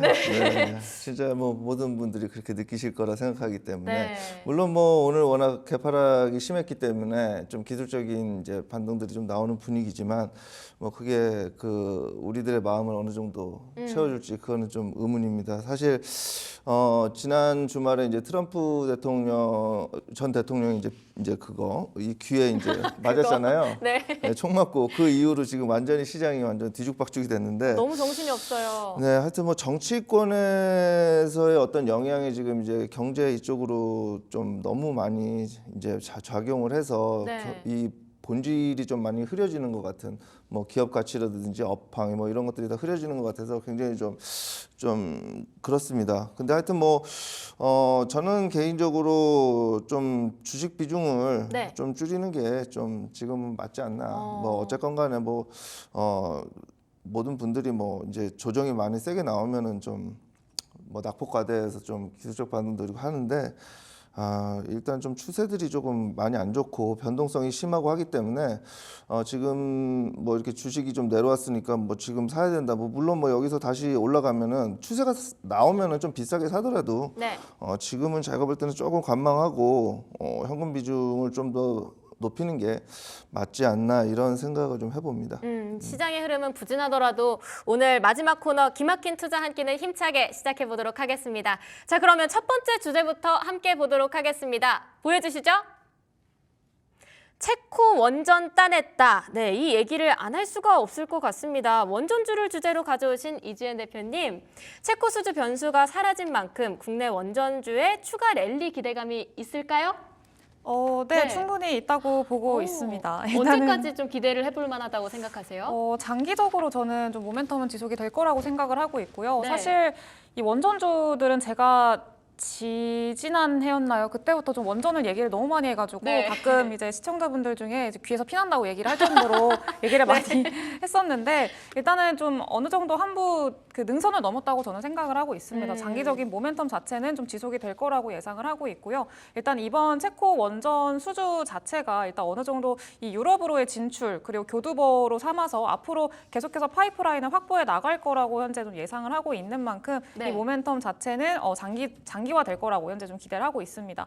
일단은 이전에 비슷한 규모의 어떤 그 수출이나 이런 것들을 좀 생각을 해보면은 2009년도에 그 바라카 원전 그 수출 당시에도 이제 그 전까지 기대감으로 그 주가가 올랐던 것보다 네. 수출을 하고 나서 한 대여섯 배 더 갔거든요. 그러니까 그 수주 받고 네. 나서. 그래서 이번에도 아마 그 이상의 어떤 상승을 좀 충분히 노려봐도 좋지 않을까라고 생각을 하고 있고요. 네. 일단 오늘 같은 경우에는 장 초반에 기대감으로 인해서 갭을 좀 크게 띄웠다가 네. 대부분 다 반납을 하고 거의 많이 내려온 상황입니다. 뭐 한전기술이나 뭐 한전산업도 그렇고 뭐 두산에너빌리티도 마찬가지고 거의 다 음봉으로 떨어지고 있는 그런 상황인데 사실 이렇게 좀 오늘은 좀 반납을 하더라도 이 어느 정도 자리를 잡는 거 확인을 하고 다시 재진입까지 충분히 노려봐도 좋을 만한 그런 상황이라고 생각을 하고 있습니다.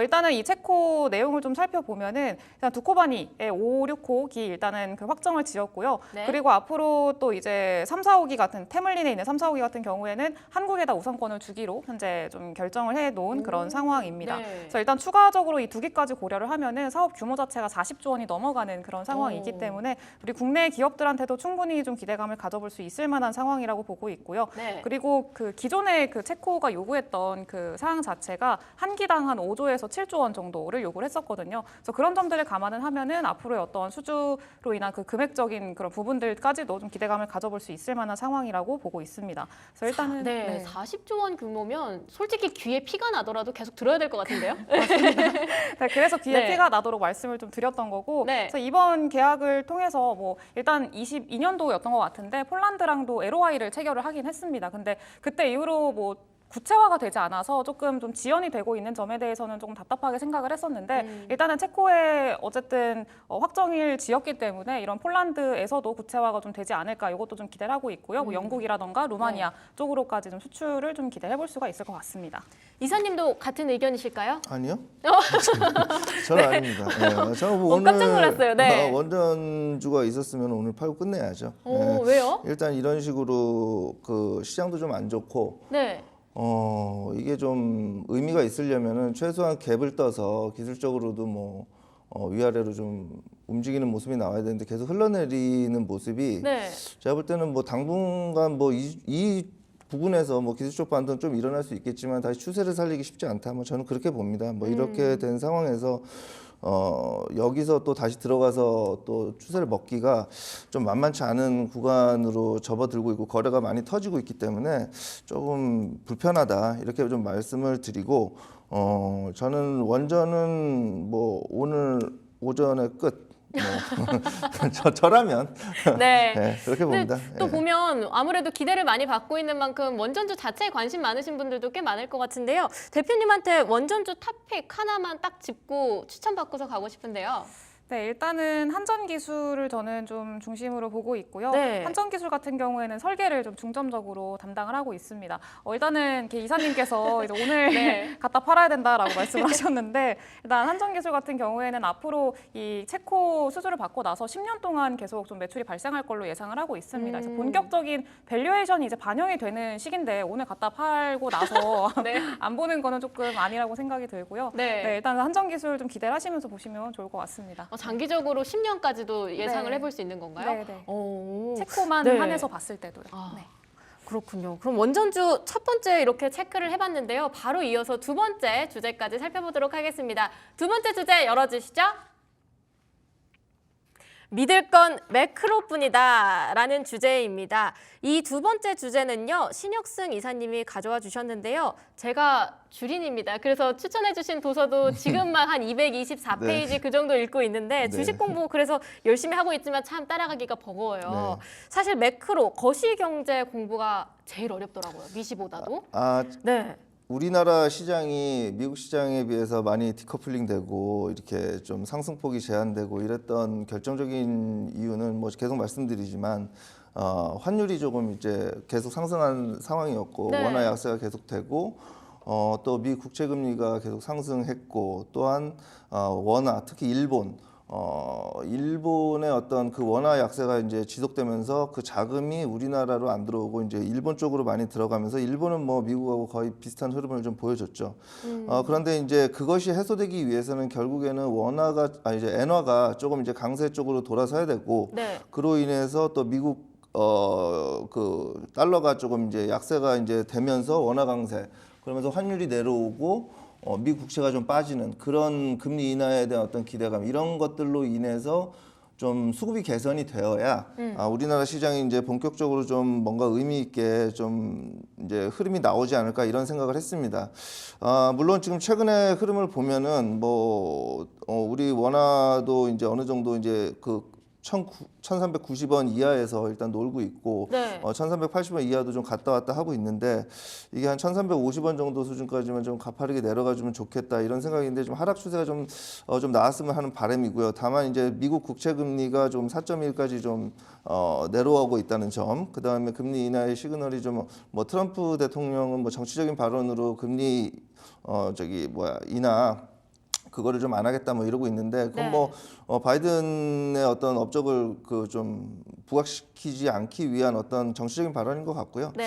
그래서 그런 부분들이 지금 잘 돌아가고 있는데 또한 이제 뭐 일본도 견제하면서 엔화도 이제 약세에서 좀 강세로 좀 돌아서는 흐름이 나오는 것 같고 이렇기 때문에 결국에는 이제 그런 부분에 대해서 투자를 할 거면 좀 준비를 해야 되는데 지속적으로 말씀드렸지만 이제 그런 부분에 있어서는 바이오 섹터가 좀 가장 유망한 섹터고 바이오 쪽으로 준비를 네, 해보자. 그리고 네. 2차 전지 같은 경우는 사실은 하반기에 저는 개인적으로 이제 그 바닥을 잡고 어느 정도 상승 추세가 나올 것으로 좀 예상을 하고 있는데 트럼프 대통령의 어떤 당선 가능성이 높아지면서 최근에 어떤 2차 전지의 하락이 좀 부추겼던 것은 사실입니다. 그러나 네. 이러한 흐름들로 그 매크로 흐름들로 봤을 때는 바이오 그리고 2차 전지 섹터가 어느 정도 본격적으로 좀 흐름이 나아진다면 시장 상승의 어떤 도화선이 될 수 있고 그에 덧붙여서 이제 성장주의 어떤 어떤 대표적인 섹터인 뭐 로봇주라든지 이런 쪽도 같이 좀 상승 추세 나오지 않을까 이렇게 기대를 하고 있는데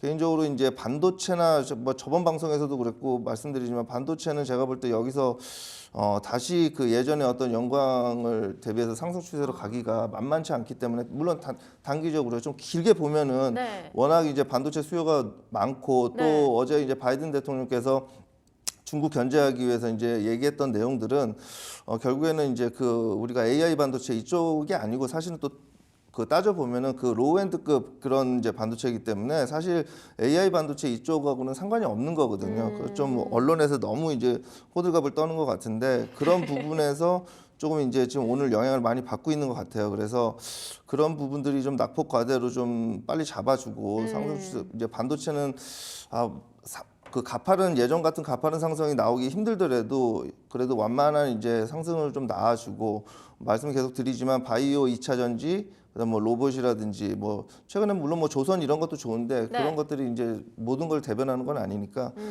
그런 쪽으로 좀 흐름이 나아준다면 우리 개인 투자자분들의 어떤 마음이 좀 따뜻해지지 않을까 이런 기대를 네. 좀 해봅니다. 반도체 쪽 여전히 오르긴 할 테지만 지금만큼의 큰 폭은 없을 거다. 그러니까 바이오나 2차 전지, 로봇 쪽에 조금 더 신경을 써볼 필요가 있다라고 이해를 했는데 잘 이해한 거 맞나요? 네, 맞습니다. 그런데 하여튼 뭐 반도체가 물론 그 네. 포트폴리오에 없어서는 안 될 섹터긴 하지만 막 비중을 늘리고 이럴 섹터는 지금 저는 좀 아닌 것 같아요. 네. 대표님께서는 이런 매크로 흐름 속에서 어떤 투자 대응이 필요하다고 생각하세요? 네, 일단은 어쨌든 하반기로 갈수록 금리 인하로 이제 넘어가고 있는 그런 상황이고 앞서서 말씀하신 거에 어느 정도 동의를 하기는 합니다. 네. 제약바이오라던가 뭐 2차 전지를 지금 뭐 이 트럼프 이슈로 인해서 조정을 받을 때 오히려 뭐 기회로 삼아서 바닥권에서 좀 매수하기는 뭐 나쁘진 않다라고 생각을 하고 있긴 합니다만 사실 2차 전지도 뭐 그런 매크로 흐름으로 좀 기대를 해서 2차 전지가 반등할 거다 요거를 좀 생각을 하기에는 좀 네. 너무 멀리 봐야 되지 않을까라는 저는 개인적으로 좀 그런 입장을 가지고 있고요. 왜요? 그래서 일단은 2차 전지는 사실 뭐 업황 자체가 완전히 네. 뭐 돌아섰다라고 바닥을 어느 정도 잡아 나가는 과정이다라고는 할 수가 있겠지만 네. 이거를 뭐 상방으로 이끌어줄 수 있을 만한 상황이냐라고 했을 때는 사실 의문이거든요. 그래서 뭐 이제 딱히 어떤 뭐 그 증거 자체가 보이고 있지를 않기 때문에 일단은 뭐 바닥권에서 좀 장기적으로 보시면서 좀 매집을 해나가는 과정으로 삼으시는 거는 뭐 나쁘지 않겠습니다만 네. 뭐 그 단기적으로 봤을 때 상방으로 내가 노려보겠다라고 하는 입장에서는 조금 어렵지 않을까라고 단타는 어렵다. 네. 개인적으로는 좀 어렵다라고 생각을 하고 있고요. 다만 이제 제약바이오나 이런 또 업종들 같은 경우에는 좀 굉장히 긍정적으로 보고 있습니다. 하반기에는 일단은 뭐 제약바이오 사실 빼놓고 얘기를 할 수가 없는 그런 상황이고요. 여러 파이프라인들 자체도 지금 일정들이 굉장히 많이 나와 있는 상황입니다. 제약바이오도. 네, 그래서 일단은 그런 것들을 봤을 때는 지금 제약바이오는 뭐 충분히 긍정적으로 좋은 좀 성과 날 수 있을 만한 업종이라고 생각을 하고요. 네. 반도체 같은 경우에는 반도체가 뭐 좀 비관적으로까지는 아니지만 네. 조금 보수적으로 말씀을 하셨는데 네. 저는 개인적으로 반도체는 아직도 여전히 좀 긍정적으로 보고 있습니다. 네, 일단은 매크로 변수들 자체로 봤을 때도 반도체가 그렇게 반도체 한테 그렇게 안 좋은 상황이라고 좀 볼 수는 없는 것 같고요. 그리고 이번에 또 삼성이 또 이제 곧 있으면 엔비디아 퀄테스트 통과 뭐 한다 만다 지금 현재 노이즈가 있는 상황이긴 합니다만 지금 뭐 해외 외신이나 이런 것들을 봤을 때는 이미 뭐 인증을 뭐 통과했다 뭐 이런 얘기들도 나오고 있는 그런 상황입니다. 긍정적인 이슈들이 나오고 있는 상황이고요. 그리고 이번 분기부터 본격적으로 납품을 뭐 시작할 거다라고 이제 얘기를 하고 있는 그런 상황인데 그러면은 이제 기존의 그 디램 그 캐파 자체를 30%를 그 HBM3 쪽으로 네. 양산을 할 걸로 지금 현재 예상이 되고 있습니다. 그러면은 당연히 그 기존의 디램 그 생산 능력을 좀 잠식당하는 그런 상황이기 때문에 기존의 디램 가격의 인상이라던가 뭐 이런 경쟁력 측면에서는 충분히 앞으로 이제서야 좀 기대를 해볼 수 있지 않을까라고 저는 생각을 하고 있는 상황이고요. 그동안에 좀 많이 부진했었던 HBM향 말고 BHBM 쪽의 어떤 그 뭐 반도체 전공정 장비들이라던가 부품 회사들 그런 기업들은 사실 반도체가 많이 상승을 했음에도 불구하고 많이 소외되어 있는 종목들도 많습니다. 그래서 그런 종목들 같은 경우에는 좀 새롭게 기회를 찾아볼 수 있을 만한 좀 시기가 하반기에는 좀 찾아오지 않을까라고 생각을 하고 있습니다. 그럼 좀 숨겨진 아이들까지 찾아내기 위해서 꼼꼼히 공부를 해봐야 될 시기인 거네요. 맞습니다. 그러면 네. 반도체하고 2차 전지는 두 분이 좀 다르게 이야기를 해주셨지만 제약바이오에는 약간 겹치는 부분이 있는 것 같아요. 그래서 각각 제약바이오 쪽에서 탑픽 하나씩 들고 가고 싶은데요. 네, 대표님부터. 저는 지금 유한양행이라는 네. 일단은 보고 있는데 아까 파이프라인 또 일정이 있다라고 말씀을 드렸는데 일단은 유한양행 같은 경우에는 냉라자 FDA 승인을 이제 8월 22일로 제가 알고 있습니다. 8월 말쯤에 좀 일정을 두고 있는 상황이기 때문에 네. 그때까지는 충분히 좀 탄력적인 상승세를 유지하지 않을까라고 생각을 하고 있고요. 물론 그 일정 때 전후로 해서는 아마 뭐 새로운 또 리스크가 좀 부각이 될 수가 있기 때문에 그 전에는 조금 이 상승세를 정리를 하는 그런 방향으로 가져가 보시는 게 좋겠다 이렇게 판단을 하고 있습니다. 이사님은요? 뭐가 탑픽이 될지 어떻게 알아요? 예상하기가 힘듭니다. 아니 근데 네. 저는 뭐 계속 말씀드리지만 이제 뭐 리가켄 바이오라든지 네. 그 ABL 바이오, 한올 바이오, 뭐 퓨처캠 말씀드렸고 뭐 그 정도 수준에서 유한양행 까지 해서 그 정도 수준에서만 뭐 이렇게 보고 계시면은 괜찮을 것 같다. 뭐 이런 생각을 좀 해봅니다. 뭐 사이드로 뭐 제가 좀 보고 있는 건 뭐 지아 이노베이션이나 뭐 큐로셀 뭐 이런 것들이 있는데 그런 것들도 좀 있긴 하지만 그래도 근본적으로 지금 말씀드렸던 그런 군으로 형성되어 있는 리가켄 바이오, ABL 바이오, 한올 바이오, 퓨처캠 뭐 이런 종목들이 네. 그래도 좀 이제 의미가 있어야 다른 것들도 더욱 이제 상승이 나오기 때문에 그 정도를 이렇게 군으로 보시면은 뭐 선택은 이제 뭐 각자 알아서 좋아 보이는 거 하면 되는 네, 거니까. 선택은 본인의 몫이다. 그렇죠. 네. 그런 식으로 보고 계시면은 괜찮을 것 같다. 이런 생각이 듭니다. 종목 추천까지 받아보면서 매크로 주제 같이 파악해봤습니다. 세 번째 주제로 바로 넘어가 보도록 하겠습니다. 세 번째 주제 보여주시죠. 106조 초대형 에너지사 탄생 이렇게 뽑아봤습니다. 이 주제는 저희 제작진이 골라봤는데요. SK이노베이션과 SKENS가 전날 각각 이사회를 열고 양사 합병안을 의결했다고 밝혔습니다.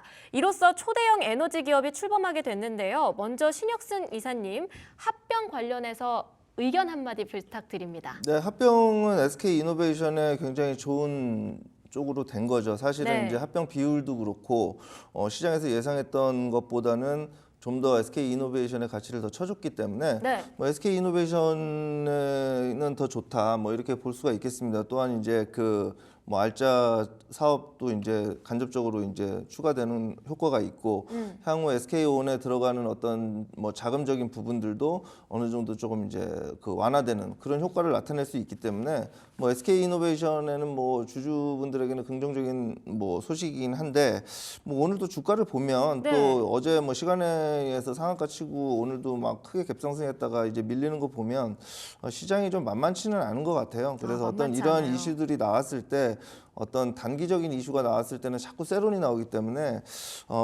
제가 볼 때는 이 SK이노베이션 같은 경우는 뭐 지금 뭐 괜찮지 않을까. 뭐 이거는 사실은 단기적인 이슈가 아니라 계속 이제 뭐 추가적으로도 좋은 기업적인 측면에서는 좋을 수 있기 때문에 장기적인 이슈이기 네, 때문에. 좋을 수 있기 때문에 네. 뭐 많이 빠져 있고 하기 때문에 괜찮을 수 있으나 그래도 참 이런 정도의 그 뉴스가 나오고 그 공시가 나왔을 때는 좀 더 좋은 모습을 보여줬어야 되는데 네. 최근에 이제 두산 로보틱스도 그렇고 SK이노베이션도 거의 비슷한 패턴이거든요. 그러니까 조금 이제 좀 사실 우리나라 시장에서 이런 것들이 좀 불편하긴 합니다. 네. 대표님께서는 어떻게 생각하시나요? 네, 일단은 뭐 나쁘지 않은 이슈이기는 합니다만 네. 마찬가지로 뭐 이걸로 아예 SK이노베이션의 어떤 앞으로의 상방 여력을 크게 열어줄 거다라고 생각을 하는 거는 사실 네. 아직까지는 좀 보수적으로 봐야 되지 않을까라고 지켜봐야 생각을 된다. 네, 합니다. 물론 뭐 지금 SK 온 이슈가 또 가장 크긴 하잖아요. SK 네. 온이 그동안에 좀 오랜 시간 동안에 적자를 많이 보기도 했었고요. 그동안에 또 투자금 자체를 또 막대한 시설을 또 짓는데 또 쏟아붓기도 했었고 네, 그런데 아직까지는 좀 어떤 뭐 업황의 개선이라던가 이런 것들이 전혀 보이고 있지 않은 그런 상황이기 때문에 일단은 SK 온이 뭐 이번에 보니까 뭐 일단 합병할 때 가치가 뭐 0이었다 막 이런 얘기까지 나오더라고요. 네. 그래서 일단은 SK 온의 업황이 좀 정상화되는 거를 좀 기대를 해봐야 될 것 같은데 이번 합병으로 인해서 어쨌든 좀 SK 온 좀 밀어주기 네, 이런 모습들이 좀 보입니다. 그래서 일단은 SK 온이 어느 정도 회복세를 보여줘야지만 SK 이노베이션도 조금 이제 반등을 보여주지 않을까라고 생각을 하고요. 일단 다만 좀 시장에서는 이런 뭐 합병이라던가 이런 이슈들로 인해서 어느 정도 좀 긍정적인 기대감은 형성이 됐으니까 네. 좀 추가적인 뭐 앞으로 행보나 이런 것들은 기대를 해봐도 좋지 않을까 생각을 하고는 있습니다. 그러면 여기에서 SK 그룹주 중에서 이거 투자 괜찮다, 긍정적으로 생각하시는 분 계신가요? 아무도 없으시군요. 자, 그럼 바로 오후장 공략주로 넘어가 보도록 하겠습니다. 네. 뜬금없어서. 자, 그럼 지금부터 두 전문가들의 오후장에 좀 주목해 볼 만한 공략주 살펴볼 텐데요. 리파인과 큐로셀 이렇게 각각 가져와 주셨습니다. 리파인부터 먼저 들어볼까 하는데요. 대표님, 투자 포인트 한번 짚어주실까요? 네, 일단 리파이는 아는 분들은 또 아실 것 같은데 전세 대출 받고 나서 이제 많이들 보시는 그런 회사가 아닐까라고 생각을 합니다. 네. 국내 부동산에서 권리 조사를 거의 독점적으로 하고 있는 사업자라고 보시면 되고요. 전세 가격 상승이라던가 그리고 일단 전세 그 거래가 활발해지게 되면은 또 그 수수료를 그만큼 또 많이 가져가는 구조기 때문에 네. 그 수혜를 좀 기대해 볼 수 있을 만한 기업이 또 리파인이기도 합니다. 그래서 일단은 이번에 뭐 임대차 입법도 하반기에 좀 만기가 도래하기 때문에 전세 가격 상승에 대한 가능성도 계속 점쳐지고 있는 상황이고요. 또 하반기 금리 인하에 대한 또 기대감까지 같이 유입이 되면서 이제 부동산 시장이 어느 정도 업황이 더 좋아지지 않을까 이런 기대감도 같이 좀 주가에 반영되고 있는 걸로 현재 보고 있습니다. 네, 그리고 일단 리파인 같은 경우에는 앞으로 이런 것들로 인해서 좀 주주환원 정책에 대한 기대감이라던가 이런 것들도 같이 좀 잔존하고 있는 상황이고요. 네. 최근에 수급적인 흐름들도 보면은 좀 기관 쪽에서 좀 유입이 되는 것도 같이 좀 확인이 됩니다. 네, 그런 점들로 봤을 때 리파인의 앞으로 지금 뭐 최근에는 바닥 어느 정도 만들고 나서 부동산 가격이랑 되게 좀 비슷하게 주가 흐름이 좀 형성이 되거든요. 네. 그래서 그런 것들로 봤을 때 최근에 또 다시 부동산 가격이 올라온다 이런 얘기들 아마 뉴스로도 많이 접하셨을 것 같은데 네, 일단 그런 점들로 봤을 때 리파인의 앞으로 상방 여력은 조금 더 열려 있지 않을까라고 생각을 하고 있어서 리파인에 좀 관심을 가져보시면 좋겠다 이렇게 말씀드리겠습니다. 리파인 종목에 조금 더 한번 재미를 가지고 흥미를 가지고 지켜볼 필요가 있겠습니다. 자, 그럼 다음으로 큐로셀인데요. 이사님, 큐로셀 어떤 포인트 짚어주실까요? 야, 일단 오늘 그 방송 전에 네. 뭐 말씀드리고 싶은 건 이제 작가님이 이제 공략주를 달라고 하는데 오늘은 없습니다 했는데 그냥 현금이 낫겠다 했는데 사실 뭐 뭘 해야 될까 고민했는데 결국에는 할 게 바이오밖에 없는 것 같은 생각이 들어서 바이오 섹터 종목 중에 한 종목을 가지고 나왔습니다. 뭐 네. 큐로셀이라는 종목이고 이거 큐로셀은 뭐 지난주 방송인가에서도 한번 말씀드렸는데 뭐 안발셀이라는 뭐 그런 쪽에서 뭐 3분기 중 식약처 신속 심사 지정을 목표로 하고 있고 국내 판매가 임박한 어떤 기대감이 있다 뭐 이런 내용이고 네. 경쟁 약물 대비해서 어떤 뭐 약물 효능이나 뭐 부작용도 적고 이런 부분에서 좋은 평가를 좀 받는 것 같습니다. 네. 또 이런 부분에서 2026년부터 뭐 국내 처방에 따른 성장이 가능하다 이런 쪽으로 기대가 좀 되고 있고 제가 볼 때 이 종목은 그 최근에 이제 제가 이제 그 여기 처음 방송 나왔을 때 퓨처캠 말씀드리면서 네. 그때 이제 S바이오메딕스와 거의 같은 패턴으로 나타날 것 같다 이렇게 말씀을 드렸는데 그 S바이오메딕스와 같은 어떤 세포치료제 쪽에 이제 그 어떤 뭐 쌍두마차라고 해야 되나 뭐 그런 쪽에서 좀 기대를 해볼 수 있겠다. 지금 뭐 주가 흐름이나 이런 것들도 뭐 양호하고 그래서 결국에는 뭐 그 살만한 종목들이 그렇게 지금 막 나오지 않고 있는 상황에서 네. 섹터나 이런 것들을 봤을 때는 바이오 섹터가 그래도 가장 무난하지 않을까. 어제 이제 미국 시장이 이제 좀 안 좋은 와중에서도 그래도 바이오 섹터는 그래도 꿋꿋한 모습을 보여줬고 어떤 뭐 서두에도 우리가 논의했지만 이제 매크로적인 환경에서도 결국에는 바이오 쪽이 제일 그래도 피난처가 되지 않을까 뭐 이런 생각을 좀 해봅니다. 그런 측면에서 오늘 그 뭐 바이오 종목 중에서는 뭐 큐로셀 한번 말씀드려봤고요. 뭐 가격 전략도 말씀드릴까요? 가격 전략도 말씀해 주시죠. 네, 뭐 매수가는 뭐 그냥 뭐 현재가 정도 수준이면 무난할 것 같고, 네. 목표가는 뭐 일단은 뭐 적으라고 그래서 일단 4만 원 일단 적어봤고요. 그다음에 손절가는 네. 뭐 늘 그렇듯 시장 변동성도 심하고 또 지금 바이오 섹터들이 뭐 계속 좀 분위기가 좋고 하다가도 어느 순간 또 바뀔 수 있기 때문에 네. 좀 손절가는 한 마이너스 5%에서 7% 정도는 확실히 잡고 대응하시면 될 것 같습니다. 뭐 최근에 어떤 종목들의 흐름들을 보면 뭐 이런 말씀을 덧붙여서 좀 그렇지만 뭐 현대차도 그렇고 삼성전자도 그렇고 뭐 현대차도 거의 뭐 30만 원 뭐 돌파한다 그런 분위기였다가 네. 지금 뭐 환율 그때 말씀드렸던 그 환율이 조금 이슈가 되면은 이제 좀 내려가는 분위기가 되면은 좀 주가가 쉴 거다라고 예상을 했는데 좀 의외로 좀 많이 내려오고 이러니까 좀 굉장히 대응하기 힘든 시장이거든요. 그러니까 이제 좀 현금 비중을 좀 높이는 방향으로 하고 시장이 조금 뭔가 이렇게 정치적인 이슈나 이런 것들로부터 좀 자유롭고 그럴 때까지는 조금 보수적으로 대응하는 게 맞지 않나 뭐 이런 생각을 좀 해봅니다. 이제 주린이다 보니까 막 주식 공부를 이제 하면서 막 투자를 시작했는데 시기를 잘못했나 싶기도 할 정도로 요즘 너무 어렵습니다. 그건- 개인적으로. 네, 네. 많이 어려울 거예요. 제가 앞으로도. 아까 듣지를 못했는데 가격 전략을 듣지를 못해서 리파인 가격 전략도 한번 들어볼까 합니다.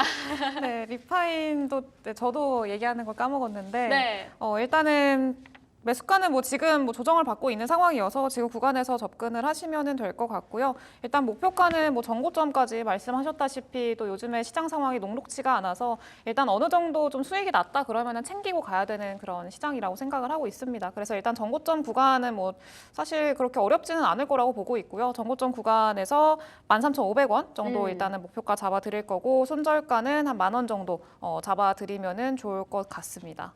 오늘 당장 오후장은 좀 어떻게 대응하면 좋을까요? 오늘 오후장은 좀 쉬시는 게 네, 일단은 좀 네. 지켜봐야 될 것 같고요. 네. 아직까지 사실 저는 개인적으로 오늘 시장이 생각보다는 좀 덜 빠진다고 생각을 했거든요. 네, 그래서 일단 어제 뭐 필라델피아도 마이너스 뭐 6% 넘게 급락이 떨어지기도 했었고, 근데 그런 반면에는 일단은 오늘 삼성전자 수급 기조도 여전히 긍정적으로 좀 외국인들 수급 중심으로 유지가 되고 있는 상황이고, 그래서 아직까지는 뭐 다음 주에 SK 하이닉스 뭐 실적 발표라던가 그리고 네. 뭐 이런 점들을 감안을 하면은 여전히 기대감이 좀 이어지고 있다라고 생각을 하고 있습니다. 그래서 일단은 지금 너무 막 지금 당장 뭐 단기적인 테마성 이슈로 인해서 급등하는 종목들이 좀 많이 나오는데 네. 그런 종목들에 너무 좀 이렇게 휘둘리기 쉬운 시장이기도 합니다. 그런데 그런 거에 너무 이렇게 휘둘리시기보다는요. 기존에 이제 원래 주도주로 꽉 잡고 가고 있던 뭐 대표적으로 반도체가 있겠죠. 네. 네, 이런 업종들 중심으로 지금 수급이 이탈되는지 그리고 이탈된다면 만약 어느 쪽으로 이제 수급이 이동이 되는지 이런 것들 일단 중점적으로 지금 좀 큰 틀에서 거시적으로 좀 보시면서 관찰하시면서 보시면은 아마 이런 좀 잔잔바리 파동에 흔들리지 않고 아마 수익성은 뭐 충분히 챙겨갈 수 있을 만한 그런 시장이지 않을까라고 생각을 하고 있습니다. 주린이 입장에서 그거를 파악하는 게 참 어려운 것 같아요. 뭔가 이렇게 네. 딱 올랐다 그러면 이게 뭐야? 막 이러면서 자꾸 보게 되고 또 저기 올랐다 그러면 또 이건 뭐야? 막 이러면서 들어가게 되고 그래서 계속 이렇게 찍어 먹어보고 막 그러고 있는데 네. 참 너무 어렵습니다. 요즘 시장 파악하기. 네, 이사님께서는 오늘 오후장 어떻게 좀 준비해보면 좋겠다 하는 게 있을까요? 뭐 너무 할 게 없고요. 네. 네, 사실은 내일 오늘 밤에 미국 시장이 어느 정도 반등이 좀 잘 나와주기를 바라고 네. 바로. 근데 사실 오늘 뭐 우리 시장이 좀 뭐 이전 대표님께서 좀 덜 빠지는 느낌이다 했는데 사실 어저께 너무 많이 빠졌죠. 네, 어저께 너무 많이 빠져서 이 정도 빠지는 거다 이렇게 좀 보시면 될 것 같고요. 네. 지금 전체적으로 지금 시장의 어떤 추세나 이런 것들이 굉장히 이제 안 좋고 네. 또 돈이 좀 부족한 것 같아요. 시장의 돈이 자금이 너무 부족해서 네. 좀 그런 수급적인 요인들이 너무 안 좋기 때문에 많이 내려온 우리가 얼마 전, 뭐 한 달 전, 일주일 전, 2주일 전에 그렇게 좋게 봤던 종목들이 지금 보면은 많이 내려와 있거든요. 네. 예를 들어서 뭐 현대차 같은 것도 거의 30만 원 돌파 하나 했더니 한 500원 남겨놓고 거기서부터 빠지기 시작해서 지금 10% 넘게 빠지고 있고 네. SK 하이닉스도 그렇고 그런 종목들이 또 생각해 보면 좀 많이 내려온 것 같다라는 느낌도 들지만 이게 사실은 또 오를 때는 또 이게 계속 왜 이리 올라가지 막 하는 것처럼 내려갈 때도 어디까지 내려갈지 솔직히 알 수가 없는 거거든요. 그렇기 때문에 항상 뭔가 이렇게 추세가 좀 잡히는 거를 보고 좀 주식은 제가 볼 때는 싸게 사서 비싸게 파는 게 아니라 네. 비싸게 사서 더 비싸게 파는 거라고 저는 생각하고 있거든요. 네. 그렇기 때문에 조금 그 추세나 이런 것들을 좀 확인하시고 좀 하시는 게 좀 그 좋을 것 같다. 지금 미국 시장도 어찌 보면은 미국 시장이 워낙 지금 우리나라와 달리 많이 올라 있기 때문에 네. 미국 시장이 조금만 이렇게 조금 덜컹덜컹하는 모습이 나왔을 경우에는 우리나라는 또 직격탄을 또 맞을 수 있거든요. 거기에서 뭐 미국이 빠질 때 또 그쪽에서 자금이 빠져서 뭐 우리나라로 들어오고 해서 좀 이제 디커플링이 오히려 반대로 나갔고 좋은 상황이 연출되면은 그보다 좋을 수는 없겠지만 그걸 기대했었는데. 네, 저도 그렇게 기대합니다. 네. 네, 그러나 이제 지금 오후장 같은 경우나 지금 우리나라 지금 같은 상황에서는 조금 그 기대감이 좀 많이 좀 줄어든 그런 상황이다 이렇게 좀 말씀드리고 싶습니다. 저는 이렇게 생각하고 싶어요. 그냥 장마철이라 비가 계속 오고 추적추적하니까 그냥 좀 투자하기 싫은 그런 마음이 있지 않을까 그렇게 생각을 하면서 좀 굳이 그렇게 생각을 하고 싶은데 사실 오늘 첫 번째 코너에서 카카오에 대해서 다뤘어요. 네. 근데 제 친구가 카카오를 굉장히 높은 층에서 샀거든요. 그래서 오늘 꼭 방송을 보면서 자기 앞으로의 투자 전략을 진짜 필기 열심히 해보면서 해보겠다고 그랬었는데 그래서 좀 마지막으로 엔딩 딱 하기 전에 들어보고 싶습니다. 카카오 앞으로의 목표 주가 어느 정도로 잡아보는 게 좋을까요? 그 카카오는 저 이사님한테 여쭤보시면 좋아요, 뭘 이사님. 여쭤봐요? 관심도 없는 종목인데. 아니에요, 관심 있으실 거예요. 있으셔야 돼요. 근데 저는 뭐 네. 오늘 뭐 김범수 대표 뭐 이렇게 좀 구속 관련 그런 얘기도 좀 나오고 대표의 네. 그런 얘기도 나오고 좀 많이 빠지긴 했는데 네. 지금 이게 또 그때도 말씀드렸다시피 우량주의 늪이거든요. 사실 지금 그런 쪽에 빠져 있기 때문에 바닥이 좀 잡혀야 되는데 사실 카카오가 좋죠. 뭐 카카오톡도 맨날 사용하고 그다음에 근데 요즘 애들은 또 DM을 많이 쓴대요. 그래요? 근데 저는 카카오톡 써요. 예. 저까지는. 네. 그러니까 저는 뭐 우리는 좀 나이가 있으니까. 우리요? 우리 아닌가요? 아닌데, 죄송합니다. 20대 힘. 20대십니까? 예. 그래서 하여튼 뭐 그런데 제가 볼 때는 좀 시기가 좀 오래 걸릴 것 같습니다. 뭐 이게 또 좋아지면 또 언제 좋아지는 것처럼 이렇게 막 바뀌는 경우도 있는데 네. 이거 지금 카카오를 뭐 누구한테 물어봐도 뭐 안 좋다고 할 거기 때문에 뭐 목표가 자체가 이건 없습니다. 이거는 목표가가 뭐 올라가기 위한 목표가가 아니라 그냥 아예 지금 없는 상황이고 단지 빨리 바닥이 잡혀서 어느 정도 추세가 좀 돌아서는 게 좀 가장 일단 급선무다. 근데 지금 나올 악재는 뭐 충분히 다 나온 것 같은데 뭐 지금 장이 안 좋잖아요. 더 떨어질 때는 없다 이렇게 생각하시진 않으세요? 더 떨어질 때 있죠. 그렇군요. 네, 긴장을 좀 타보고 있겠습니다. 근데 또 카카오 얘기를 하면 네이버가 꼭 같이 따라오잖아요. 대표님께서 혹시 네이버 관련해서는 말씀 주실 게 없을까요? 네이버도 사실 저는 뭐 카카오보다는 낮기는 한데 네.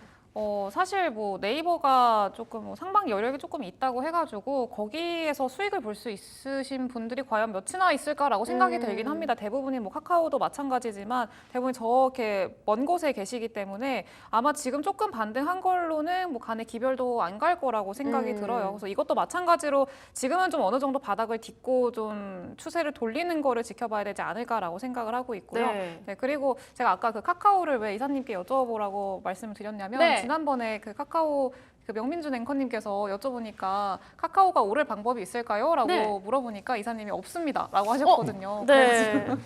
그래서 그게 너무 이제 웃겨가지고 사실 웃기려고 하는 건 아닌데 인상 깊었어가지고 네. 그랬는데 아무튼 네이버랑 카카오는 저 개인적으로 이제 좀 올라줬으면 좋겠다라는 마음이 있기는 합니다만 단기적으로 봤을 때는 조금 어렵지 않을까라고 생각을 하고 있고요. 일단은 그래도 어느 정도 악재들이라던가 안 좋은 내용들은 어느 정도 다 주가에 반영이 돼 있는 상황이라고 저는 생각을 하고 있기 때문에 일단은 뭐 금리 인하 이후로 넘어가면서 네. 조금 그때 이후로 좀 추세를 돌리는 거를 아마 기대를 해봐야 되지 않을까라고 일단은 생각을 하고 있습니다. 아까 이사님께서 투자를 할 때 추세를 좀 잘 살펴봐야 된다 이렇게 말씀을 해주셨는데 네. 진짜 주린 입장에선 그 추세 파악하기가 너무 어렵거든요. 뭐 하나 딱 지표가 있다고 한다면 이거 위주로 좀 이번 주는 봤으면 좋겠다 하는 게 있을까요? 기본적으로 저는 네. 그 종목이든 그 지수든 네. 뭐 주식을 어떤 종목을 매수할 때 시장을 먼저 보고 네. 그다음에 종목을 이제 매수하고 이러는 상황인데 네. 기본적으로 61선 아래에 있으면 조금 이제 머뭇머뭇합니다. 일단 가장 중요한 선이다라고 생각을 하고 지수가 지금 코스닥도 뭐 61선 밑에 내려와 있기 때문에 좀 많이 이제 좀 주식 비중 줄이는 게 맞는 것 같고 네. 종목도 매수를 할 때 이제 61선에서 돌파하는 흐름이 나오거나 그 위에 있어야 뭐 이렇게 좀 의미가 있고 손절도 언제 하고 이런 게 되는데 뭐 어떤 주식을 좋다라고 해서 딱 봤는데 61선 밑에 있거나 네. 또는 뭐 시장이 61선 밑에서 뭐 지지부진하거나 그러면 일단은 좀 관망하면서 네. 보는 스타일입니다. 네, 그러면 두 분과 함께 여기서 인사드려야겠습니다. M인베스트먼트의 이주연 대표님, 또 나무인베스트의 신혁승 이사님, 그리고 저는 오늘 여기서 마무리하도록 하겠습니다. 오후장까지 파이팅 하시고요. 오늘 끝까지 시청해주셔서 고맙습니다.